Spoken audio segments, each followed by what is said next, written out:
Gabi na sa siyudad. Sa loob ng kwarto, inabutan ng bida natin ng cat food ang pinulot niyang itim na mingming. Kaso, umirap lang ang pusa at diring-diri. Napascratch head ang bida natin, bakit tatanggi sa grasya ang isang pusakal? Sa mga oras na yon, nagdadrama ang mingming kung gaano kalupit ang life sa kalsada. Pagkakita sa reaksyon nito, biglang nagka-light bulb moment si Kuya at may naisip na teorya, kaya nagdash siya papuntang kusina at iniwan ang pusa. Grabe makapaghiwa ng gulay si Lodi. Daig pa master chef sa galing, kaya ayun, panay ang labas ng cooking point sa system niya. Pagkatapos magluto, inihain na niya ang pusa ng kanin na may baboy at bell pepper. Aba, nag-iba ang ihip ng hangin. Naglaway agad ang pusa pagkakita sa ulam. Omsim ang hinala ng bida natin, isa pala itong tao na nasumpa at naging pusa. Siguradong yung gintong bracelet sa buntot nito ang salarin. Biglang may sumilaw na liwanag at nag-notif ang system na tapos na ang divine absorption. Nagtanong pa ang system kung i-on ba ang bagong skill, na syempre matik na oo ang sagot. Ngumiti ng nakakaloko si Lodi at agad inaccept ang bagong power ng walang paligoy-ligoy. Sumabog ang gintong liwanag at nag-success ang activation. Tapos, pumasok yung maliit na ilaw sa palad ng ating bida. Sabi sa system screen, bibigyan daw siya ng 2 buhay ng bagong passive skill na ito, Extra Life, Ganern. Nanlaki ang mata niya nung malaman niyang kaya niyang mabuhay ulit sa loob ng 7 araw tapos 3 buwan lang ang cooldown, ang off lang. Shocked ang bida natin sa ganda ng skill at nai-imagine na niya gaano kalakas yung active part. Kaso, naka-lock pa iyon at need pa ng mas maraming divinity para ma-unlock. May lumabas na dark aura kay Koya, nag-iisip kung hihigupin pa ba niya ang divinity ng pusa habang lumalafang ito. Kaso nung tinitigan niyang maigi, puro peklat pala ang buong katawan ng kawawang mingming. Na-realize tuloy ni Lodi na sobrang sama naman niya kung sasagarin pa niya ang pagkuha ng power sa sugatang alaga. Kaya humanap na lang siya ng ibang paraan at hinimas ang busog na pusa. Masayang nagmiyaw ito, kaya naisip ng bida na hindi na niya pwedeng iwanan ang kaawa-awang nilalang. Dahil doon, nag-decide siyang lumabas para maghanap ng clues tungkol sa divinity habang iniiwan ang pusa sa bahay para makita ang gagawin nito. Pagkasara ng pinto, naiwang mag-isa ang pusa. Biglang nag-iba ang vibe nito, naging seryoso at kuminang ang berdeng mata. Samantala sa loob, nakatayo ang pusa sa living room na parang may malalim na iniisip. Cut to outer ring, isang kalsada na super dugyot at sirang-sira na. Sabi nga, parang impossible mission para sa mga tao rito na makapasok sa inner ring, at kung makalusot man, grabe sa mahal ang bayad na kaya nitong mangubos ng yaman ng isang mayamang pamilya. Pero may alam ang bida natin na secret life hack na halos walang nakakaalam. Feeling niya, ang pagiging isang astig na martial artist ang sagot sa lahat ng problema niya sa buhay. Biglang tinawag ni Abby na bat-bat ang ating bida. Napa-bad boy look si Koya at nagtaka kung ano na naman ang chika. Tinitigan siya ng masama ng kalbong tambay at ng tropa nito, binabantaan siya dahil pareho daw sila ng pinopormahan ng boss nila. Nagtanong si Jingli kung sinong Brad ang tinutukoy nila, tapos bigla na lang may tinamaan ng bato sa mga goons mula sa malayo na sobrang lakas ng impact. Naguluhan yung ibang tambay kasi hindi nila nakita ang nangyari. Makalipas ang ilang saglit, isa pang gunang nasapul ng bato sa mukha at tumilapon. Knockout malala yung kawawang kuya. Nang asar pa itong si Shu Jing habang nagja-juggle ng maliliit na bato sa kamay niya. May lumabas na asul na target sa mata niya nang i-activate niya ang kanyang marksmanship skill, aimbot activated. Pagkakita ng leader na tumba ang mga bata niya, inamin nitong may ibubuga rin itong si Shu Jing, pero sabi niya kulang pa raw yun, sabay labas ng Blue Dragon aura niya. Habang umiilaw ang mata ng bida natin, pinanood lang niyang papalapit ang suntok. Easy dodge lang kay Su Jing, at nadurog ang sahig sa suntok ng bully. Shocked si kuya at napaisip kung anong klaseng martial art daw yun. Nabilib ang loko, at pinuri pa ang bilis ng bata sa pag-ilag sa atake niya. Na-realize ng Lodi natin na marunong ng martial art si Pyu Guang, kaya mas mapapadali ang buhay niya. Kaya pinilit niya itong mag-spill ng tea, kundi yari siya. Nagmatigas pa ang siga, ayon tuloy, malakas na naibato sa pader. Dahil basag-basag ang mukha, bumigay rin si kuya at sinabing sasagutin niya lahat ng tanong ng ating bida. Natawa tuloy si Su Jing. Akala niya astigin, ang bilis naman palang tiklop. Yun pala, isa lang ang move ng siga at nabasa agad iyon ni Su Jing. Buwisit na buwisit ang boss nila kasi nautos siya ng ganoon kabilis. Nag-activate ang system ng fighting skill kaya napansin ni Shu Jing na mas gumanda ang aim niya, nababasa na niya pati mga suntok. Wala na sa mood ang bully at nagmakaawang wag na siyang bugbugin. May mapupulang mata na nagtanong ang bida kung ano yung move na ginamit nito kanina. Paliwanag ng Siga, hindi raw iyon martial arts kundi inner force niya na nag-iipon ng energy sa katawan. Gusto malaman ni Zhu Jing kung paano yun i-train, pero nagmaang-maangan ang loko. Hindi umubra yun kay Lodi kaya kinwelyuhan niya ito ng malala. Bigla niyang naalala yung chika na iyakin daw tong lolo mo, kaya puro paangas lang pala para magmukhang astig. Isang malutong na sampal ang inabot niya sa bida natin, sabay banta na bubugbugin siya tuwing magkikita sila kapag hindi pa siya nagtanda. Pinagawa pa nga ng reflection paper yung bully ng 10 beses at pinabasa ng malakas sa harap ng buong klase para intense. Sobrang nanginginig na sa takot yung loko kasi akala niya may next round pa ng bugbugan pero cellphone lang pala ang ipapakita sa kanya ng bida natin. Dahil nga at di ma-explain ng bugok kung paano mag-train, hiningi na lang ng MC natin yung address ng dojo, tapos nag-transition sa view ng naglalakihang building sa gabi. Chill lang na nag-navigate ang lolo mo sa syudad gamit ang phone niya, tapos biglang nag-pop up sa system yung tambak na experience points na na-farm niya kanina. Music dito niya na-realize na mas malaki pala bigayan ng XP kapag nakikipagbasag ulo kahit putyo-putyo lang, kesa sa pagbubuhat sa gym. Nakarating din sa wakas sa Golden Wind Dojo, at napawaw siya kasi ang angas ng lugar. Pagpasok niya, sinabi ni Shu Jing na nagtutur lang siya, pero sinaway siya agad ni ate girl receptionist na wag maingay dahil may ongoing na klase daw si master. Sumilip ang bida natin sa loob ng training hall, kung saan may isang master na nagtuturo ng breathing technique na parang basic step para ma-unlock ang inner force. Agad na nahype ang bida natin, kasi sakto, ito mismong moves na to yung gustong-gusto niyang matutunan. Nag-ask siya kay ate receptionist kung pwedeng maki-join, at syempre pumayag naman si ate mo girl kasi grabe yung kilig niya sa kaguwapuhan ng bida natin. Nag-thank you ang bida natin bago naghanap ng pwesto sa likod. Habang nagme-meditate siya, napaisip tuloy si ate mo girl kung kakayanin ba ng isang noob yung ganong hirap na training. Inutusan sila ng master na huminga ng pagkalalim-lalim at i-hold lang muna yung hininga nila. Wala pang ilang minuto, parang mamatay-matay na sa pagpipigil ng hininga yung mga estudyante at literal na namumula na parang kamatis. Kahit yung pinakapabibo sa klase sumuko din kaya super na-disappoint si ate receptionist, biglang tumayo yung master. Nagulat si ate receptionist kaya nakiusap na bigyan pa siya ng ilang araw para makahanap ng malupit na talent, pero deadma si master at pinatahimik siya kasi chill lang na nakikipagbakbakan pa rin ang bida natin sa pagpigil ng hininga. Ramdam na rin ng bida natin yung hirap at kung gaano ka-intense yung oxygen na kailangan para makasurvive dun sa technique. Sakto namang pagkaubos ng oras, biglang may kulay asul na enerhiya, na nag-umpisang umikot at sumabog sa loob ng katawan niya. Pagka-exhale niyang basang-basa na ng pawis, biglang nag-notif yung system na na-unlock na daw niya yung inner force skill niya. Hype na yan. Tinanong siya agad nung master kung may masakit ba sa kanya o ano, pero sagot ng bida natin, feeling fresh pa nga daw siya, sabay flex ng blue aura na nakapalibot sa kanya. Sobrang na-shock sa tuwa si master kaya agad-agad in-invite ang lolo mo na mag-enroll na ng tuluyan sa dojo nila. Pero biglang may epal na pulang ilaw na kumislap galing sa bintana. Ayun, may kung anong nilalang na umatake dun sa isang student na nagme-meditate pa naman. Isang dambuhalang halimaw na mukhang gamu-gamo ang biglang, sumipsip sa dugo ng student. Siyempre, nagpanik at na-trauma ang lahat sa nakita nila. Inutusan ng master si Manager Jung na kalmahin ang lahat habang nagkakagulo sila sa pagtakas. Bigla namang nilabas nung halimaw na may pulang mata ang mga matutulis nitong ngipin. Susugurin na sana ng halimaw si Manager Jiang na nag-freeze na sa takot. Pero syempre, main character vibes, mabilis na tumalo ng bida natin para isave ang buhay ni Miss Beautiful. Sinalag niya yung atake gamit yung katawan niya kaya sabay silang napabagsak sa sahig. Nag-thank you sa kanya yung manager habang kilig na kilig, at boom, instant 20 charm points na naman galing sa system. Naalala agad ni Shu Jing yung lessons tungkol sa inner force kanina, kaya taas noo siyang humarap sa halimaw, ready na para sa bakbakan. Nakita ng bida natin na perfect timing to para i-flex at i-test yung bago niyang power kaya nag-ipon siya ng matinding enerhiya sa kamao niya. Music, lumipad ng mabilis yung halimaw palapit sa kanya, ready ng manggatmal. Walang paligoy-ligoy, sinalubong agad ni Zhu Jing ng isang napakalakas na suntok diretso sa gitna ng dibdib ng halimaw, GG, sa lakas ng impact, gumawa ng energy explosion na nagliwanag sa buong dojo. Napaisip tuloy si bida kung kasing kunat ba ng lumilipad na ipis tong kalaban niya.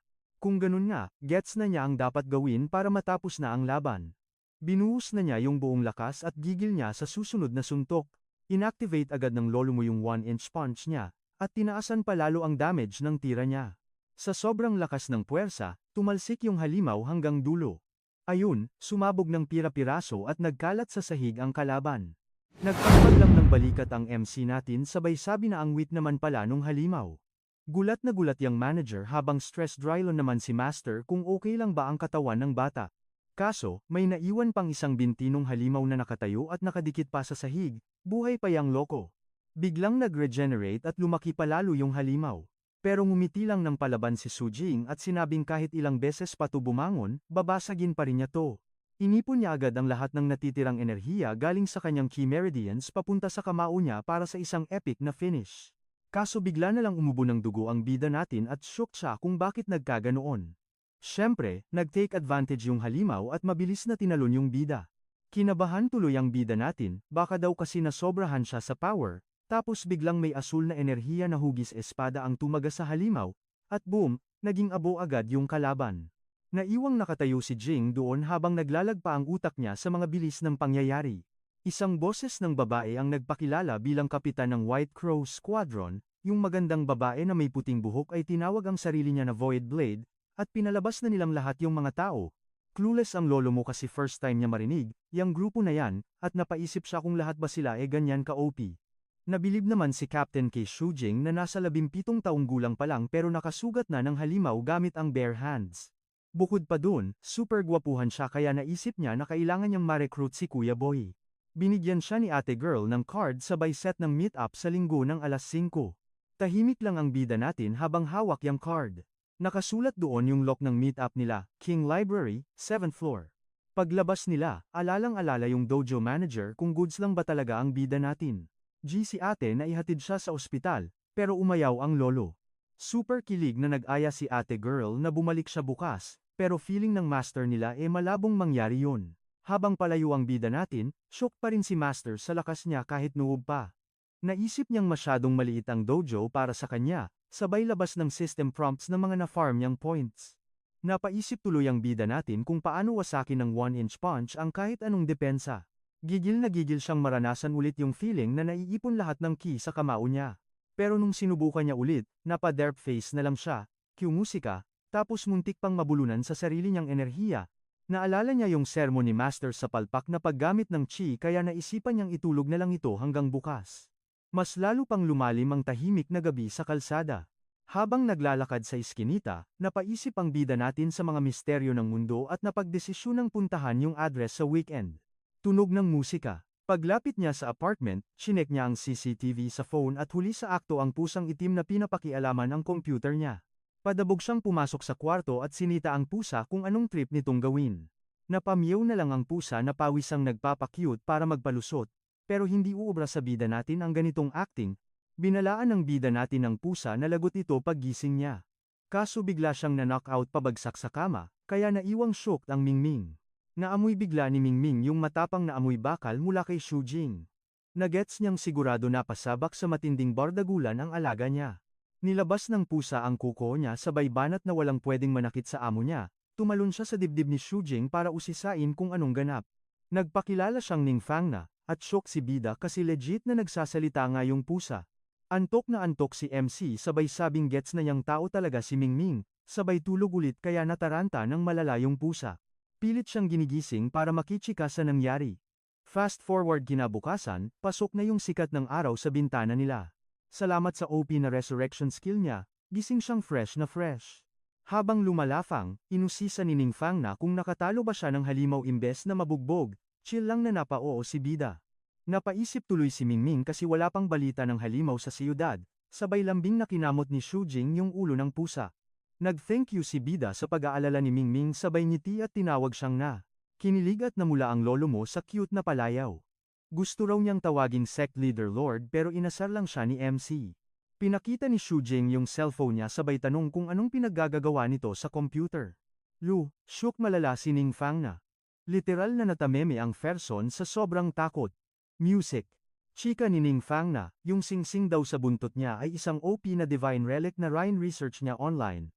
Pagkarinig nito, hinablot ni Tioshi yung buntot ng pusa at kinonfirm na legit sacred item nga yung gintong bling-bling. Naalala niyang 287 taon ang nakalipas, may Diyos na deads at naging imbang relics ang labi nito. Sa isip-isip ng bida natin, sa mga alamat lang may ganito, tapos ngayon literal na nasa harap na niya mismo. Seryoso ang Ferson, gets na agad ng bida natin kung bakit kayang humigop ng sobrang divinity ng item na walang palya. Kaso na bad trip yung pusa sa higpit ng hawak sa buntot niya, kaya tinanong kung forever na ba siyang hahawakan nito.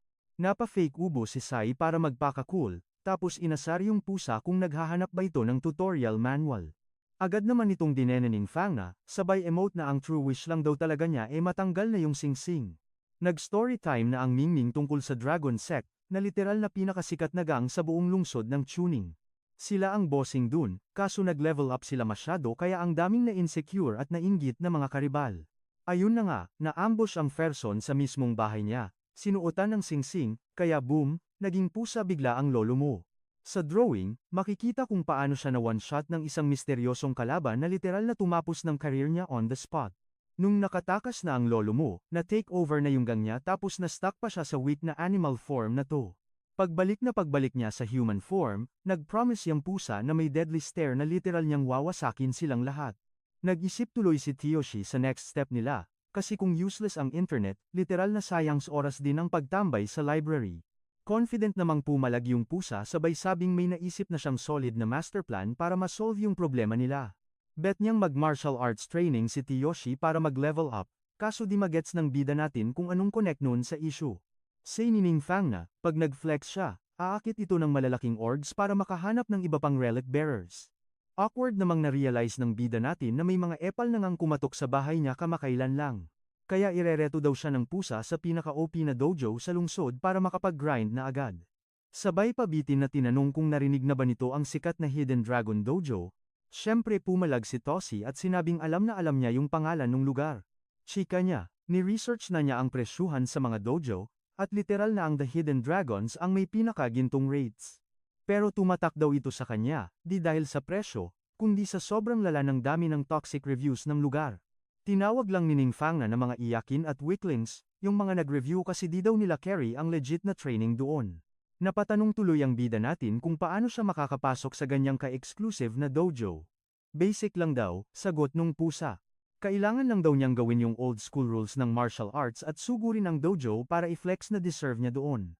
Sabi niya, medyo jologs man, pero ang pag-gate crash sa dojo ay para lang ding job interview sa totoo lang. In-explain niyang may iba't ibang tiers ang mga estudyante, mga nagbayad ang nasa basic level, habang nasa gitna naman ang mga naturally gifted. Sa martial arts daw, mindset ba, mindset. Ang palaban na aura kasi ang bubuo ng isang OP na kamao. Say ng pusa, yung pag-gate crash daw sa dojo ay isang solid na self-promo at the best way para i-flex yung fighting spirit niya. Pagkatapos, nagpaalam na yung pusa at sinabihan ang bida natin na pumunta doon bukas habang may mga aasikasuhin pa siyang ibang side quests. Kinabukasan, ang ganda ng sikat ng araw sa siyudad, at nag-ready na ang bida natin para i-take on ang mission niya. Pagdating ni Yoshi sa Hidden Dragon Dojo, sinalubong siya agad ng isang local instructor doon. Nagpakilala ang bida natin sabay nakipagkamay sa random side character na to, na binati siya with a confident smile, kaso nang gigil sa higpit yung instructor sa handshake, kaya na-realize ng bida natin na may patest ang loko. Dahil feeling niya ay exam ito, sineryoso ito ng boy natin at finocus ang true chi niya sa kamay para wasakin yung sa instructor. Kaso sobrang OP ng grip niya kaya napasigaw sa sakit yung instructor, literal na nagmamakaawang bitiwan na siya. Natawa na lang ang ibang student sa martial arts fanatic na laging olat sa mga pamacho contests niya. Bigla na lang may sumigaw na paparating na sa hall yung old master ng dojo kasama yung mga direct disciples nito. Ang pa-VIP entrance na ito ay pinapangunahan ni Ming Bosong kasama sina Li Ju Shaning Mingyeo at Chen Fuguang. Nakachill lang sa lap ng master si Ning Fang na, kaya napaisip si Yoshi kung anong ginagawa niya dun. Sumigaw bigla yung old master para patahimikin ang lahat, at literal na nagka-drop pin silence sa room. Lumapit siya gamit ang wheelchair niya at kinonfirm kung si Tioshi ba yung person na balak mag-gate crash sa dojo. Agad namang pumalag ang bida natin at walang takot na hinarap ng eye-to-eye ang master.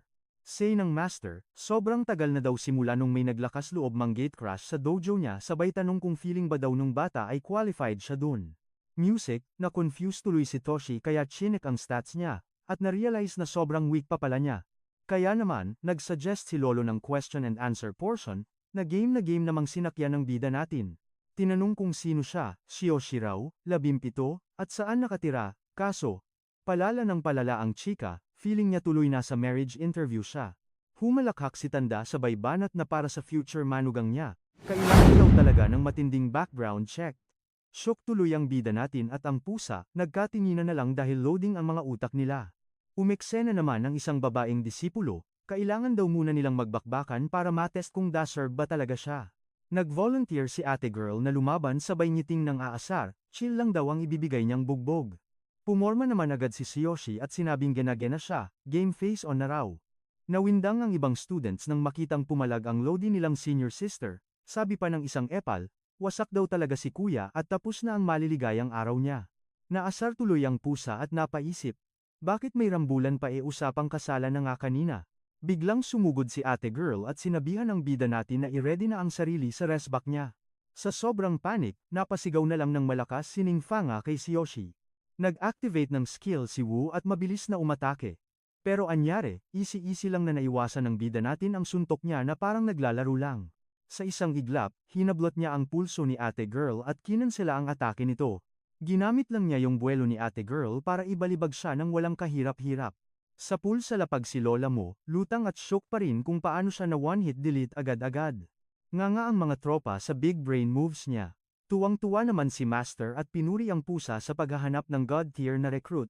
Napatanong pa si Toshi kung pasok na ba ang dojo crash niya habang nagpa-pop up ang system rewards niya. Dahil natalo niya si Jushani kahit 0 XP, otupas agad siya bilang direct disciple. Abot tengang ngiti ni Lolo sabay sabi na mag-upgrade na sila ng tawagan, loading pa ang utak ng bida natin. Nagbow at bumati na siya sa lahat kaya official na siyang pampitong junior brother ng tropa. Nagpakilala si ate girl bilang Huaning, ang pang-anim niyang senior, sabay banta na wag siyang feelingero. Nag-thank you naman siya at nagets na ito pala ang dating bunso. Tinawag siya ng isang ate na young Master Toshi at inaya na para asikasuhin ang entrance papers niya. Pinaliwanag ni Master na legit inner circle na siya, kaya pasok sa banga ang young Master na title. Kaso, super cringe ang bida natin kaya nag-request siya ng mas chill na tawag. G na lang siya sa Master Jing na bet ni ate girl basta raw happy ang lahat, goods na yon. Pagkatapos ng mga echoes, tambay muna sila sa break room ng dojo para mag-chillax. Doon nag-flex si Yoshi na basic lang daw pala mag-dojo crash, isang pitik lang kasi tumba agad si ate. Pero binasag agad ng pusa ang trip niya, malakas daw talaga yung babae kaysa sa iniisip niya. Pina-check yung chart na mas op ang stats ni girl, at hindi lang sa numbers umiikot ang martial arts. Narealize ng bida natin na minaliit lang siya, at napa-agree din ng pusa na kung nagseryoso si ate girl baka iba ang ending. Naisip tuloy niya na tsamba lang yung panalo niya, kaya kailangan pa niyang mag-grind ng malala para lumakas. Nang tanungin niya kung saan nag-overnight yung pusa, pumunta raw ito kay Lolo Ali para ma-secure yung pwesto. Nashocked ang bida natin sa chika ng pusa na muntik na palang inagaw ni Lolo Lee ang jowa ng sariling lolo niya noon. Bumalik si ate girl para iabot ang ID niya sa dojo, sabay bigay ng system ng extra charm points. Kinabukasan, may nagchika na estudyante na nag-all-nighter daw sa pag-train ng bago nilang kasama. Makikita ang bida natin na nagha-hardcore training, habang nagle-level up ang inner strength niya sa system. Pina-cheer pa siya ni Master na push lang ng push para humakot pa ng mas maraming inner strength points. Binigay na niya ang lahat para walang sayang sa pagod, kaya nag-ulan pa ng points sa system. Pagkatapos umilaw ng ginto, nag-level 3 na ang inner strength niya. Kaso sa sobrang pagod, literal na bumulagta ang bida natin sa sahig. Bilib na bilib si Master, flex pa niya na sa lahat ng estudyante niya, si Yoshi daw ang pinakahalimaw sa lakas. Malapit na raw niyang ma-unlock yung secret method ng Hidden Dragon Sect, na nagpasok ng malala sa bida natin. Kaya nagtanong agad ang bida kung anong level ba ang kailangan niya para doon. Sa isip ni Lolo, adik talaga sa training ang bata. Inabot ni Mang Bosyang ang kamay niya para sa susunod na test. Kahit lutang pa, hinawakan na lang niya ang kamay ni Master sabay isip kung magpapabugbog na naman ba siya sa training. Biglang nag-glowing red eyes si Lolo Master, grabe yung pagpiga niya ng chakra sa pag-focus. Bumuhos yung malalang true ki, mula kay Master papunta sa bida natin, tugtog shish, sa sobrang lakas ng energy, parang sasabog yung katawan niya, hindi kinaya ng powers. Binitawan siya ni Tanda sabay tanong kung anong trip niyang sports. Sabi naman ni Toshi, jogging-jogging lang daw minsan pampa-fresh. Kinabahan tuloy yung bida kung may sakit ba siya o ano, pero sabi ni Master, kalma lang daw kasi all good siya. Sabi pa niya, parang ginawa daw ng Diyos na may OCD yung katawan niya, sobrang pantay kasi ng stats he. Edi ayun na, isa siyang OP na martial arts genius. Alam naman ng bida natin na dala lang ito ng cheat system niya. Nag-ask yung bida kung pwede na ba siya mag-level up sa cultivation, pero pinigilan siya ni Master, chill lang daw muna. Tugtog. Pinaliwanag ni Mang Bosang na puro bugbog pa yung katawan niya kaka-grind kagabi. Pag nag-cultivate siya ngayon, literal natapos ang boxing niya panigurado. Napatanong tuloy si Yoshi kung paano ang healings niya. Pinapunta siya ni Lolo sa hall para abangan yung Sleeping Dragon Ointment. Pagsapit ng gabi, litaw na litaw ang ganda ng Hidden Dragon Dojo sa buong siyudad. Sa kwarto, may narinig na kumatok ang bida natin kaya pinapasok niya agad. Pumasok si Ju Sheneng na may dalang bote, maghehil daw siya ng mga sugat niya. Nagulat at napapraning tuloy siya. Baka mamaya gumanti itong si Weifu dahil natalo siya kanina eh. Nag-sorry muna si ate girl sa pagkatalo niya tapos inutusang maghubad ng damit ang bida para gamutin, sinunod naman niya, at napawaw si Girlash sa abs bago siya pinahiga. Humiga na siya sa kama sabay tunog ng system na may plus 45 pogi points siya. Sabi ni Weifu, wag daw siyang malikot. Nung pinipiga na ni ate girl yung ointment, biglang napa-overthink si Shu Jing ng malala. Ngumiti pa ng nakakaloko si girl sabay sabing wag daw gumalaw, kinakabahan na tuloy ang bida natin sa binabalak niya. Pinahid na ng babae yung gamot sa dibdib niya sabay sabing wag daw siyang tumitig ng ganun, lo siya. Habang nangaasar, sinabi niyang palaban din siya talaga, tapos tinuloy na ang pag-massage.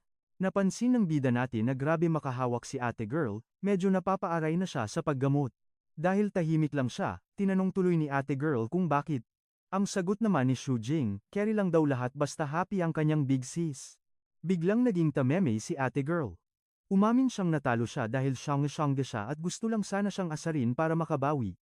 Nagpapapang sunod-sunod na system notifications, tapos pa-cute na nagtanong si girl kung galit ba siya. Chill lang daw ang bida natin. Medyo mahapdi lang pero gora lang daw at huwag na mag-alala. Tapos na daw sa taas, sabi ni girl, kaya ba't di pa hinuhubad ang pantalon?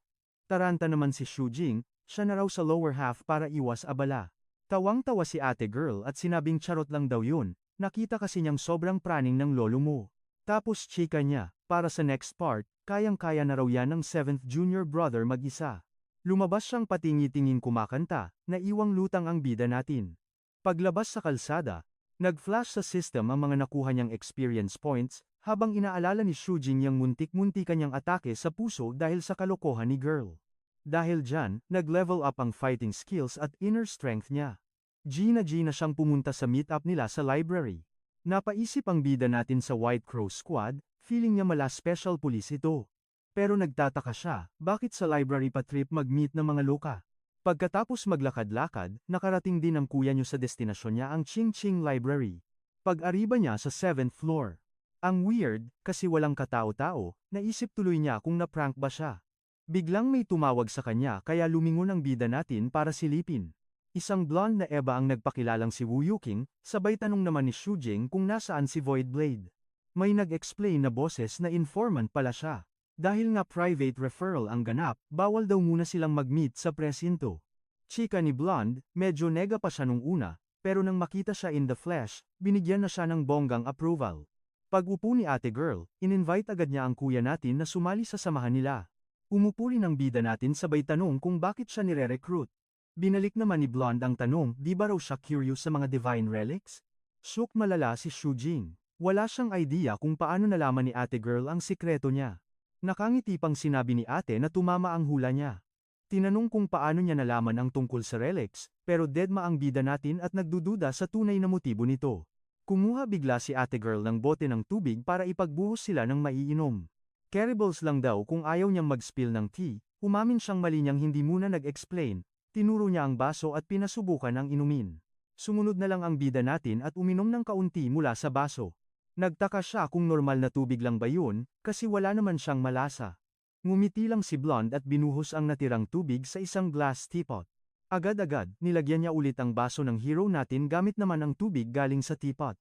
Pinasubukan niya ulit ito, pero feeling talaga ni kuya simpleng tubig pa rin yun.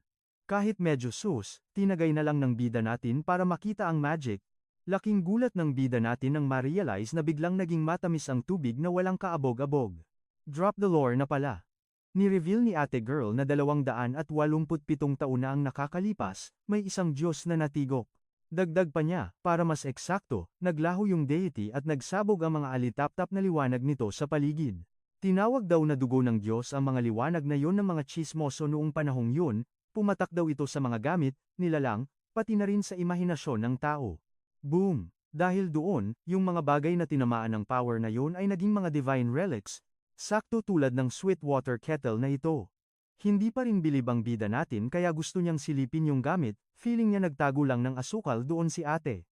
Pagkahawak niya sa kettle, nahigop ng system ang divinity. Nagets niya agad na pwede pala itong gamitin pang-activate ng power niya. Habang hawak yung item, inusisa ni Shujing kung anong silbi nito, pampatamis lang ba ng tubig o baka bigla rin itong nagpapakulo ng kusa. Tawa ng tawa si ate girl, muntik na raw pero sablay pa rin. Ang cute-cute daw kasi nitong tingnan habang inosente sa mundong ito.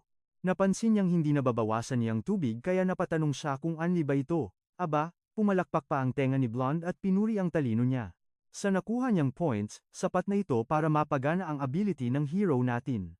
Sabi pa ni ate girl, bilang isang star student, dapat gets na niya agad ang ibig sabihin nun. Biglang nagningning ang mga mata ng bida natin nang ma-realize niyang binabasag ng object na to ang mga batas ng kalikasan.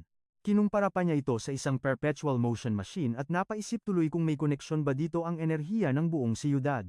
Pinigilan siya ni girl sa pag-overthink kasi ganyan raw talaga ka-magic ang mga relics. Napatanong tuloy ang kuya mo kung bakit niya inispill ang lahat ng sikretong ito. Buko na pala siya. Ni-reveal ni ate na alam niyang tinalo niya ang isang halimaw 3 araw na ang nakararaan ng walang katakot-takot kahit normal na tao lang siya. Todo puri ang lola mo, sinabing ang spiritual level daw niya ay lagpas na sa level ng mga pangkaraniwang tao. Dahil doon, nilahad niya ang kanyang kamay para formal siyang imbitahing sumali sa Divine Relic Containment Company nila. Let's go! Biglang hinawakan ng bida natin yung kamay ni ate girl sabay makaawa na isali siya, kaya shook na shook ang lola mo. Pasigaw niyang sinabi na susundin niya lahat ng utos nito makapasok lang sa astig na kumpanya nila. Sa isip-isip ni Shujing, ito na ang chance niyang makahakot ng mga relics at yumaman ng bongga. Naisip niyang galing dito ang power ng mga Diyos, kaya kapag nakuha niya to, magiging OP siya at wala nang makakatalo sa kaniya. Napakomment tuloy si Blondie na mukhang inosente ang bida natin at masyadong nagpapahype sa mga bagay-bagay. Tapos, may kinuha siyang papeles sa bag niya at inabot sa bida natin. Pagkakita niya, kontrata pala iyon, pinabasa ito sa kanya sabay pirma daw kung gina. Pagbasa ni Shujing, basic contract lang na may kasamang NDA, pero may isang part doon tungkol sa hazard pay na medyo sus para sa kanya, kaya napaisip siya kung delikado ba talaga ang papasukin niya. Inexplain ni ate girl na may 4 na danger levels ang mga relics, mula level D hanggang A. Nung nagtanong ang bida natin sa A level, sagot niya gobyerno daw ang bahala dun. Hindi pa rin kumbinsido si Shujing kaya tinanong niya bakit siya ang napili kahit di naman sila close, feeling niya may modus. Ngumiti ng pilyo si Blondie sabay sabing mali ang iniisip niya. Binunyag nito na hindi ang bida natin ang lumapit sa relic, yung relic daw mismo ang lumapit. Siyempre, nalito ang lolo mo sa revelasyon kaya napatanong siya kung anong ibig sabihin nun. Inexplain ni ate girl na mukhang may sariling pag-iisip din ang mga godly items na to. Dahil dito, kusa silang lumalapit sa mga taong trip nila. At sa dami ng tao sa mundo, may mga lapitin talaga ng relics, at isa na siya doon. Seryosong tinuro ng babae ang bida natin. Sinabi ni Blondie na pareho daw sila ng aura, at yung offer nilang sahod ang ebidensya na seryoso sila sa kanya. Pagtingin ni Shujing sa kontrata, nakita niya yung sahod na 200,000 kaya gets na niya kung bakit G na G sila sa kanya. Nagpabebe pa siyang kunyari walang paki sa pera at sobrang interested lang talaga siya sa relics habang pumipirma. Nakangiti niyang inabot yung pinirmahang kontrata at nagbili na alagaan siya. Kinuha ito ni ate girl at sinabing magiging solid ang tandem nila. Pagkatapos ay nagpaalam na siya at umalis. Nang mag-isa na lang siya, naisip ng bida natin na wala na siyang time sa school dahil sa dojo at bagong work, kaya nagchat siya sa tropa niya na sabihing absent siya dahil may malalang sakit. Na-realize ni Shujing na kailangan niya munang magpa-level up ngayon para may laban siya at makauwi ng ligtas. Kaya naisipan niyang itest yung bago niyang active skill at pinalabas yung system niyang si Aban. Nakita niya sa system na pwede nang gamitin ang skill kaya agad itong kinonfirm ng bida natin. May lumabas na ilang buff options, at nagets niya na pwede niyang i-2 ang isa sa mga stats niya. X na sa kanya ang defense kasi may revive armor na siya, at ganun din ang lakas dahil nakafocus siya sa asintada niya. Kaya pinili na lang ni Shujing ang movement speed para matest kung gaano ka-OP ang skill na to. Para matry, tumingin ang bida natin sa poste ng ilaw na mga 100 meters ang layo at naisip ang orasan ang takbo niya papunta dun. Harurot agad ang lolo mo sa kalsada at binigay ang best run niya. Pagtingin niya sa orasan, lagpas lang ng 10 seconds, na solid na oras na rin para sa ganung layo. Naisip ng bida natin na pwede na yung result kaya pumwesto na siya pabalik. Sabay gamit ng skill niya. Naka-ready na sa pwesto ang kuya mo at seryosong inactivate ang Twin Life para sa second try. Balot ng golden aura, biglang kumaripas ng takbo sa kalsada ang bida natin ng buong lakas. Sa sobrang bilis niya, parang gintong hangin na lang siyang dumaan. Shook siya pagkakita na 5 seconds lang ang inabot niya, saktong kalahati ng nauna niyang record. Napaisip ang bida natin na basic lang bumilis mula 20 pababa ng 12 seconds para sa isang tao. Konting banat at hard training lang, ma-achieve mo na agad yung goal na yun. Pero pagkatapos nun, bawat butal na segundo kailangan na ng matinding dugot pawis plus God tier na talent at pera. Naisip niya na sa dikitang laban kung saan bawal magkamali perfect itong skill panggulat sa kalaban. Pag naka-on ang skill na to, walang makakapag-predict sa bilis niyang daig pa ang flash. Sigurado si Shu Jin na dahil dito, isang banat pa lang niya GG na agad ang kalaban. Napangiti ng wagas ang bida natin, feeling niya isa itong God tier skill na walang paki sa limits at rules ng physics. Dahil na hype, naisipan niyang ispam muna yung skill habang mainit pa katawan niya. Kaso nabad trip ang lolo mo nung makita niyang may cooldown pala kaya nagreklamo siya sa system. Pag-calculate niya, nasa 20 seconds pa lang ang nakakalipas kaya na-realize niyang kailangan niya itong tipirin. Nakalagay sa system na bawal pagamitin ng skill at wala ring idea ang bida natin kung kailan ito magiging ready ulit. Dahil wala na siyang magagawa sa ngayon, napagdesisyonan niyang umuwi na lang muna at mag-chill. Pagdating sa bahay kinagabihan, laspag na laspag ang lolo mo at ligo at mahimbing na tulog na lang ang tanging pangarap niya. Sa sobrang pagod, biglang naalala ng bida natin na may ensayo pa pala siya sa dojo kinabukasan. Awit, dahil ubos na ubos ang energy, knocked out agad si Shujeng sa pasilyo at hindi na nga umabot sa loob ng kwarto niya. Makalipas ang ilang oras, nagising siya sa parehong pwesto na sobrang shook at walang kaalam-alam sa mga nangyari. Pag-check niya ng cellphone, nanlaki ang mga mata niya dahil alas 6:30 na pala ng umaga at 6 na oras siyang nakatulog. Napakamot na lang siya ng ulo kung bakit sa lapag siya nakatulog imbes na sa malambot niyang kama. Pag-check niya ng skill, na-realize niyang kada isang segundong gamit, may 1,000 segundong cooldown, sakto namang may nag-pop up na mensahe. Chinat siya ni ate kung bakit wala pa siya sa ensayo. Sa sobrang panik, kumaripas ng takbo palabas si Shujeng dahil late na siya. Matapos makipagpatintero sa mga kalsada ng siyudad, nakarating din sa wakas ang lolo mo sa Hidden Dragon Dojo. Siyempre kailangan pabida, kaya pabigla niyang binuksan ang pinto para agaw eksena at makuha ang atensyon ng lahat. Pagpasok niya, nakita niyang may nakadagan na lalaki sa sahig dahil sa babae mula sa dojo na agad siyang tinawag. Tumayo agad si ate girl at sinabing tamang-tama raw ang pagdating niya para sa pasabog na plano niya. Hinila siya ni ate girl at hinamon agad ng laban para daw i-flex kung paano ba talaga gamitin ang Jin Force. Nagsimula na ang tsismisan ng mga estudyante at sinabing easy win daw to para kay ate dahil noob pa si bida. Kuha agad ni Shujing na gusto lang bumawi ni ate girl at mukhang hindi na talaga siya magpapabebe ngayon. Chill lang ang bida natin at inisip na sakto to para i-flex ang bagong skill niya. Ngumiti siya at nag-ready habang inactivate ng system ang Twin Life music niya. Skill. Uminit na ang labanan at mabilis na sumugod si Ju Shani kay Shujeng. Bumanat siya ng kidlat na atake, pero malupit ang galawan ni Shujeng at finlex ang kaniyang god tier na bilis. Gamit ang bilis na yun, nasalo niya ang braso ni Ju. Ginamit niya ang sariling buwelo ng kalaban para baliktarin ito at ihampas sa sahig. Napanganga na lang si ate girl sa sahig at shook na shook kung paano siya natalo kahit nag-all out na siya. Mayabang na sinabi ni Shujing na nagpaubaya lang siya, at boom, nakakuha siya ng 77 combat experience points. Bukod pa dyan, nakakuha siya ng 81 points sa fitness at 49 sa health. Tuloy sa pag-farm, humakot pa siya ng 26 na points sa marksmanship at 69 sa sports. Nagnilay-nilay ang bida natin at narealize niya na hindi na siya tinuturing ng system bilang isang mahinang nilalang. Napasmirk na lang ang lolo mo dahil alam niyang sobrang OP ng skill niya at kailangan lang niyang tutukan ang kaniyang bilis. Bigla na lang sumulpot si ikalimang kuya, sabay patugtog ng music para yayain siyang mag-ensayo ng hibernating dragon technique. Game na game naman si Shujing at nagpaturo agad. Pagdating sa training room, napanganga na lang si ikalimang kuya sa nakita niya. Shock siya malala dahil sa loob lang ng isang gabi, malapit ng ma-master ni Shujing ang Dragon Key. Paano ba naman, wala pang kalahating oras na nagte-training ang bida natin, lumabas na agad ang malupit niyang Dragon Aura. Sobrang lodi niya ang progress ni Shujing. May isang legendary physical state kasi sa mundo ng martial arts, tinatawag itong treasure body, kung saan gagawin mong isang mamahaling artifact ang sarili mong katawan, Kailangan mo munang ma-unlock ang 5 uri ng perfection para maabot to. Una rito ay ang pagkakaroon ng mga muscle na sinapian yata ng mga dragon at elepante sa sobrang lakas. Dagdag pa dyan ang litid na kasing tigas ng bakal, butong hindi nababali, at syempre, literal na gininto ang dugo. Kaso wala, sabi ni ikalimang kuya, chismis lang daw yan dahil wala pa namang nakakagawa niyan in real life. Pero iba ang mindset ng bida natin, feeling niya siya na ang susunod na alamat.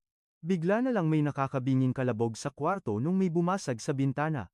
Napalingon agad si Shu Jing para tignan kung anong klaseng gulo na naman yon. Gulat na gulat si kuya at isinigaw ang pangalan ng pinakapanganay nila sa dojo.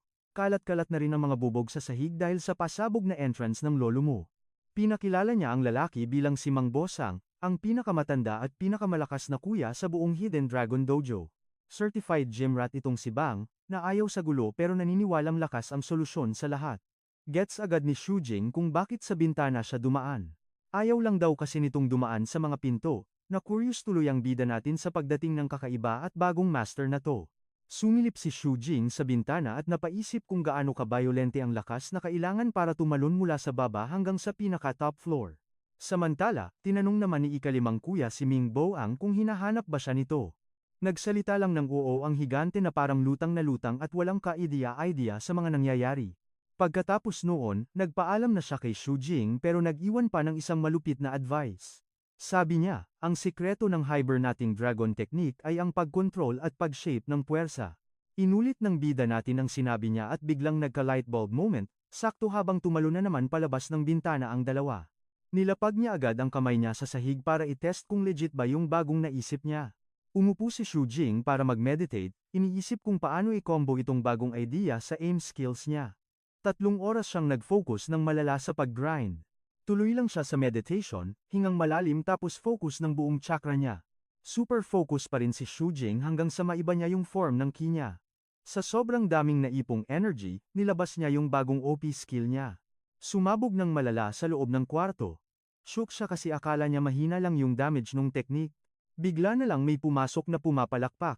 Si Master pala, kasama si Ju Shannon, bilib na bilib sa halimaw na sports talent ni Shu Jing. Pagkatapos nun, inabutan ni tanda ng gintong tableta si Shu Jing at pinapakain ito sa kanya. Walang arte-arte, nilamon agad ni Shu yung maliit na tableta. Bigla ba namang nagpakawala ng malakas na arrow si Master sabay utos na tumitig daw ng maigi sa kanya. Lutang malala ang bida natin, hindi magets yang ganap. Isang kurap lang, napunta na siya sa kakaibang dimension. Ano na namang magic ginawa ni Master? Sa weirdong lugar na ito, may biglang umilaw na kulay ginto sa gitna, sobrang nakakabulag.